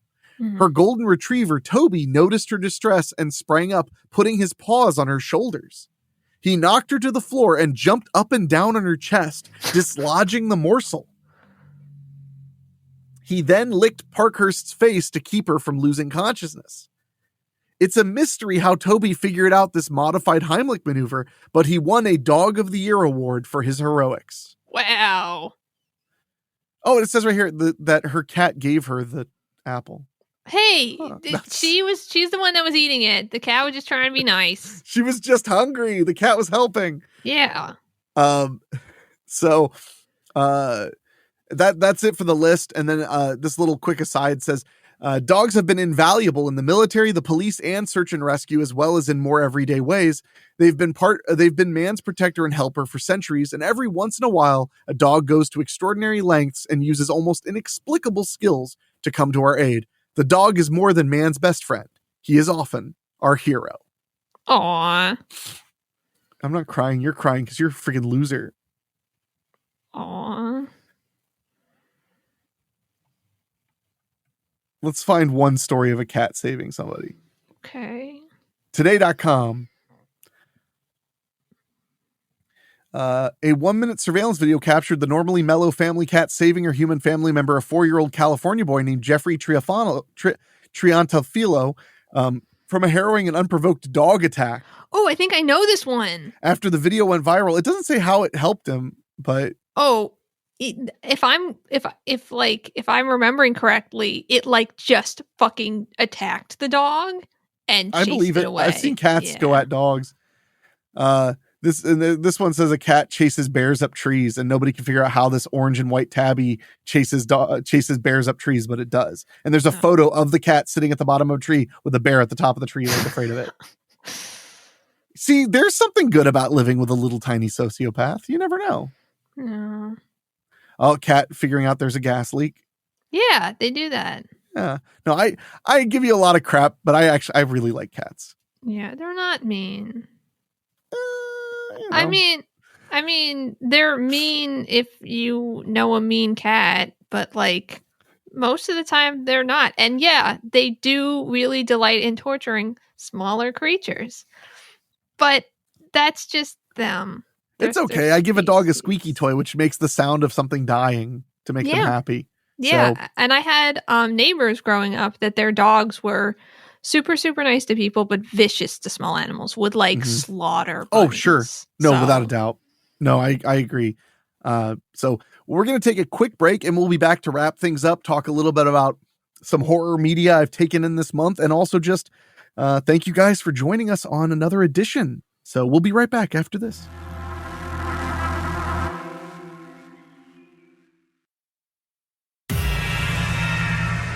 And we are back wrapping up this January 2024 edition. I almost said 2023, like it really came close.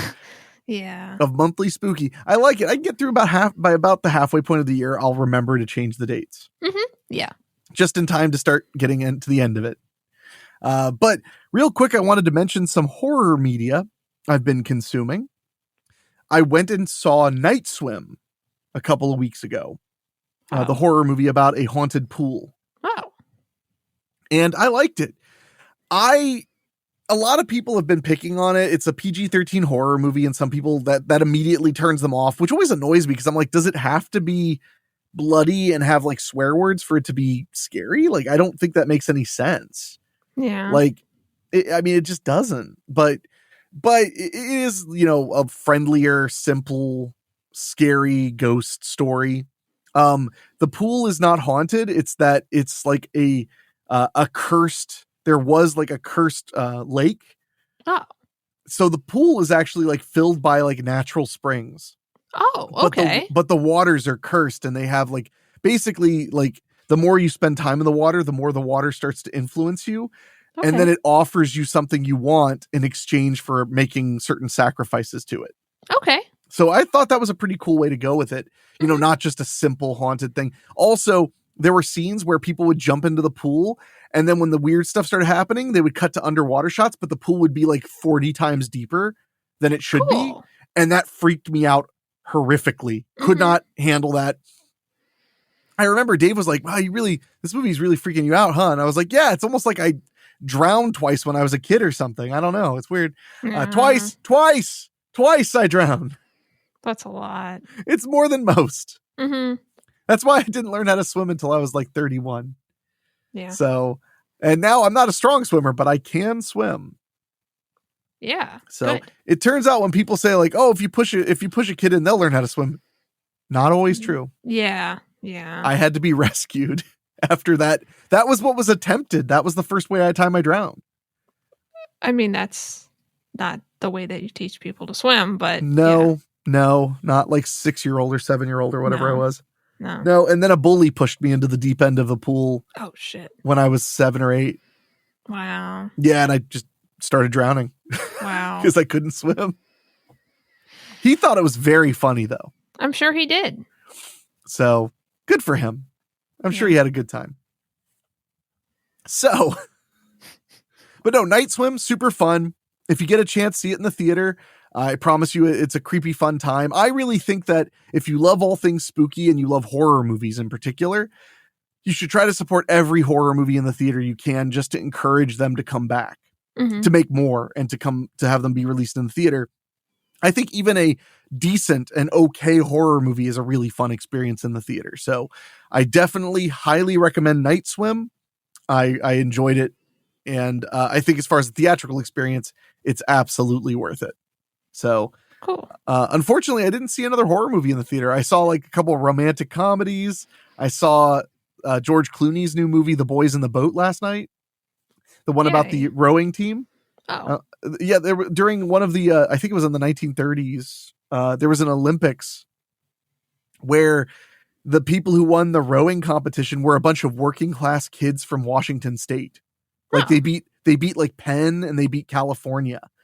And they were literally like half the kids had joined the team because it paid. Like it wasn't because they just needed a job and there was no money there. And they won the gold medal. Cool. And it was fun to watch Hitler be all mad. Yeah. Yeah. If you want a great sports movie, watch Race, the Jesse Owens story. Cause like that movie is literally nothing but Hitler getting upset. Like that's like all the movie is. It's just like, cause literally Jesse Owens like won everything he was in. Mm-hmm. Everything in front of the Nazis. It's so good. So anyway, but that's what I've been watching. Have you seen anything horror like lately or not? It's okay to be nah. I'm just asking. No, I feel like I have, but I can't remember what it is. That's great. Thanks, Michelle. You did it. I started reading a webcomic that's kind of horror-y. Yeah. And if I stall long enough, I can tell you what it's called. Well, that would be exciting. I read a horror comic while I was away in Michigan, which I didn't even mention that I went on a brief vacation because unfortunately I came back and then immediately all the stuff with Chicano started. But I read the first 4 issues of the Silent Night, Deadly Night comic, which is being released like every 6 months right now. Cool. And it was pretty good. They took the killer from the beginning of the first movie, the one who kills the main killer of the movie in the flashback. So he kills the kid's family and makes the kid crazy. Mm-hmm. They do his backstory, which was really interesting. Cool. So it was a pretty fun one, a different take. They ignore all the sequels, so it's just as if part 1 happened and nothing else. But I enjoyed it. I don't read a lot of comics. I just had a ton of Amazon points, and I was sitting alone in a cabin with my iPad, and I was like, you know what this iPad's great for? Reading comics. Yeah. Very good for reading comics. So did you think of it? I gave you time. Yeah, it's called Following Unju. It's EUNJU. I don't really know how to pronounce Korean names very well. So maybe that's what it's called. But it is a webcomic about this, I guess. It's really weird. It's about this guy who like really, really likes this woman that he sees when he's at work. He works at like a restaurant and he starts stalking her. Oh, that's nice. Like really stalking her. Yeah. And like he moves into the apartment next door and stuff. Yeah. And it starts to kind of spiral and something really bad is happening in the apartment building. Like someone dies and it's not related to him or the girl. Like, and he's insane. And he thinks he's doing a really good job protecting her from her like scummy boyfriend, who turns out is probably a really nice guy. So it's just been really creepy and interesting so far. So, and I would have thought that'd be Japanese, not Korean. So no, most like kind of webcomic format things are Korean. I seem to recall that Yeah. being a thing. So, well, that does sound creepy. And I also started reading The Summer Hikaru Died, if I've got that right, which is Japanese and horror. And I can't say anything about it, actually, because there's a like a big reveal in the first chapter. Oh, so yeah, you don't want to spoil it? Yeah. Well, but you're enjoying it? Yeah. Yeah. Good. Well, I mean, that the Japanese have always made really great, interesting horror movies. Mm-hmm.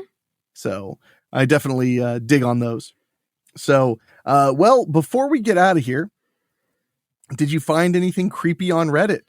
I did find something, and actually it's perfect because we were talking about attics and people living in the attic. Okay, great. So I was going to tell you about things where, kids thought people were living in their attic, like told their parents, like, there's the man in the attic and he talks to me. Oh, right. Because it was like this woman was like, they were getting ready to move. And so her child was like, is the man from the attic going to come? Oh, God. And she was like, what? And yeah, and the kid was like, yeah, he comes down sometimes. He didn't come though. No. But he did apparently say goodbye to the kid. Oh, that's nice. And they did check the attic, and it was one of those attics that didn't have a floor, so like no one lived up there. Where there's a will, there's a way. Yeah, no, he'd fall through. Eventually he'd stand on the beams. People in their own attics fall through their attics. Like, yeah, but they're not worried about going to prison forever. Yeah. But the thing is, though, so then people were responding because it was on like what's the scariest thing your child has ever told you thing. Oh, so yeah, people were commenting under hers, and someone said that apparently like their grandparents or their parents or whatever, when they were growing up, lived in a house, like a 3-floor house or something. And they used to tell their parents like, that there was a man who came down from the attic and would read to them and this kind of stuff. And their parents were like, sure there is. Right. And then at some point they went up to the attic and they found evidence that someone was living up there. So there you go. I mean, I believe that because there was a movie in the 1970s or 80s called Bad Ronald about a guy living inside the walls of a house. Right. Which would be hard. So, yeah, your dad was actually shocked. I made a reference to Bad Ronald when we were moving you into your new house. And he was like, remember that. Yeah, he was like, you've seen that movie? I'm guessing he saw it on television when it first released. It's a good one. Bad Ronald, fun movie. Did you have anything else, or is that that was pretty good? Thanks. Like, how often do you worry someone's living in your house without you knowing? Not anymore, because when the cops came to check to make sure my printer wasn't a person, they were going to check the attic, and they pulled down the attic access, and it was just covered with spider webs, and they were like, "There's no way." And you were like, "Yay!" And you held your ears up to the webs. You're like, "Get in, come on, guys, we're partying." That's good. That's good to know that he's not in the attic. Yeah. So he's somewhere else. Yeah, there's nowhere else. You can't live in my walls. It's not possible. It's not enough. There's not enough space in there. Keep telling yourself that. If someone lives in my walls, I'm so sorry. You have a terrible life. Oh, I mean, it wasn't going to be good. Yeah. Yeah, luckily I live in a slab ranch house, so I don't really worry about anybody being in here I don't know about. What about your attic? I do think about my attic sometimes, but I feel like my ceilings are not high. I feel like I would hear any movement. Yeah. Even in the attic above my garage, I feel like I'd hear it from here. Yeah. Yeah. So that, and there's a lot of stuff stored in like the areas around the entrances. So like it would take a lot of doing. Yeah. A lot of doing. So, and there's no floor up there, by the way. Oh, then yeah. Yeah, it's just beams. That's what we have. We have stuff like there's little spots where there's plywood or something, sure, for storage, but it's just beams. Yeah. Yeah, you probably. So, yeah, it's crawl only. There's no standing in there or anything. Oh, it's not even that tall. No. Wow. It's I would have to guess it's like 4 feet tall up there. Wow. I mean, I'm sure like at the peak of my roof, you might be able to stand up just barely. But yeah, it's pretty snug up there. I've only been up there once. I'm actually kind of creeped out by you should my go attic. up there. Yeah, you know what? When you come and visit me next, I'll let you go up in my attic. Cool. You would like that. Well, yeah. Well, on that note, we're going to wrap it up for tonight. But thank you, Michelle, as always, for hanging out with me and doing another monthly spooky. Thank you to everybody who listens to the program. I really appreciate it. And if you love what we do at Weekly Spooky, there is a way you can help us keep it going. And that is join our Patreon. For as little as $1 a month, you help the show directly, and you get a bonus 2 stories every single month. Right now it's 2. It may bump up to 4 if we keep growing, because right now we're playing a series, a limited series, 12 episodes, 2 episodes every month. So you're getting, I always have trouble dividing it up. So 2 bonus episodes every month that equal to 1 major series, basically an audiobook only for patrons. And when that one ends, we have another one already planned. So we're going to have lots of really cool exclusive content for as little as $1 a month. If you go to weeklyspooky.com and click on Patreon and sign up, we would really appreciate it. We have 100 paying members right now. Wow. That's massive for us. We made it to 100 finally. Wow. Yeah, it took 2 years of us like teetering at 85 to 90, but we finally hit 100. So if you've been thinking about it, maybe now's the time to join up. And I want to say an extra special thank you to our Patreon podcast boosters, folks who pay a little bit more to hear their name at the end of the show. And they are Johnny Nix, John Callan, Bobbletopia.com, Jenny Green, Brent McCullough, Steve King, Karen Weemet, Jack Kerr, and Craig Cohen. If you want to hear your name on the end of the show, just head to weeklyspooky.com, click on Patreon, and select any tier at $15 a month or higher. We really appreciate it. And I also want to say a special thank you to our producer, Dan Wilder, our executive producers, Mark Shields and Rob Fields, which, yes, it rhymes. It's weird. and to our composer, Ray Mattis, for doing the music on this program. So now we will have, there's nothing left to say, but we'll see you next month. So take care, everybody. And Michelle, you have the final word. I don't really want it, so. You just used it.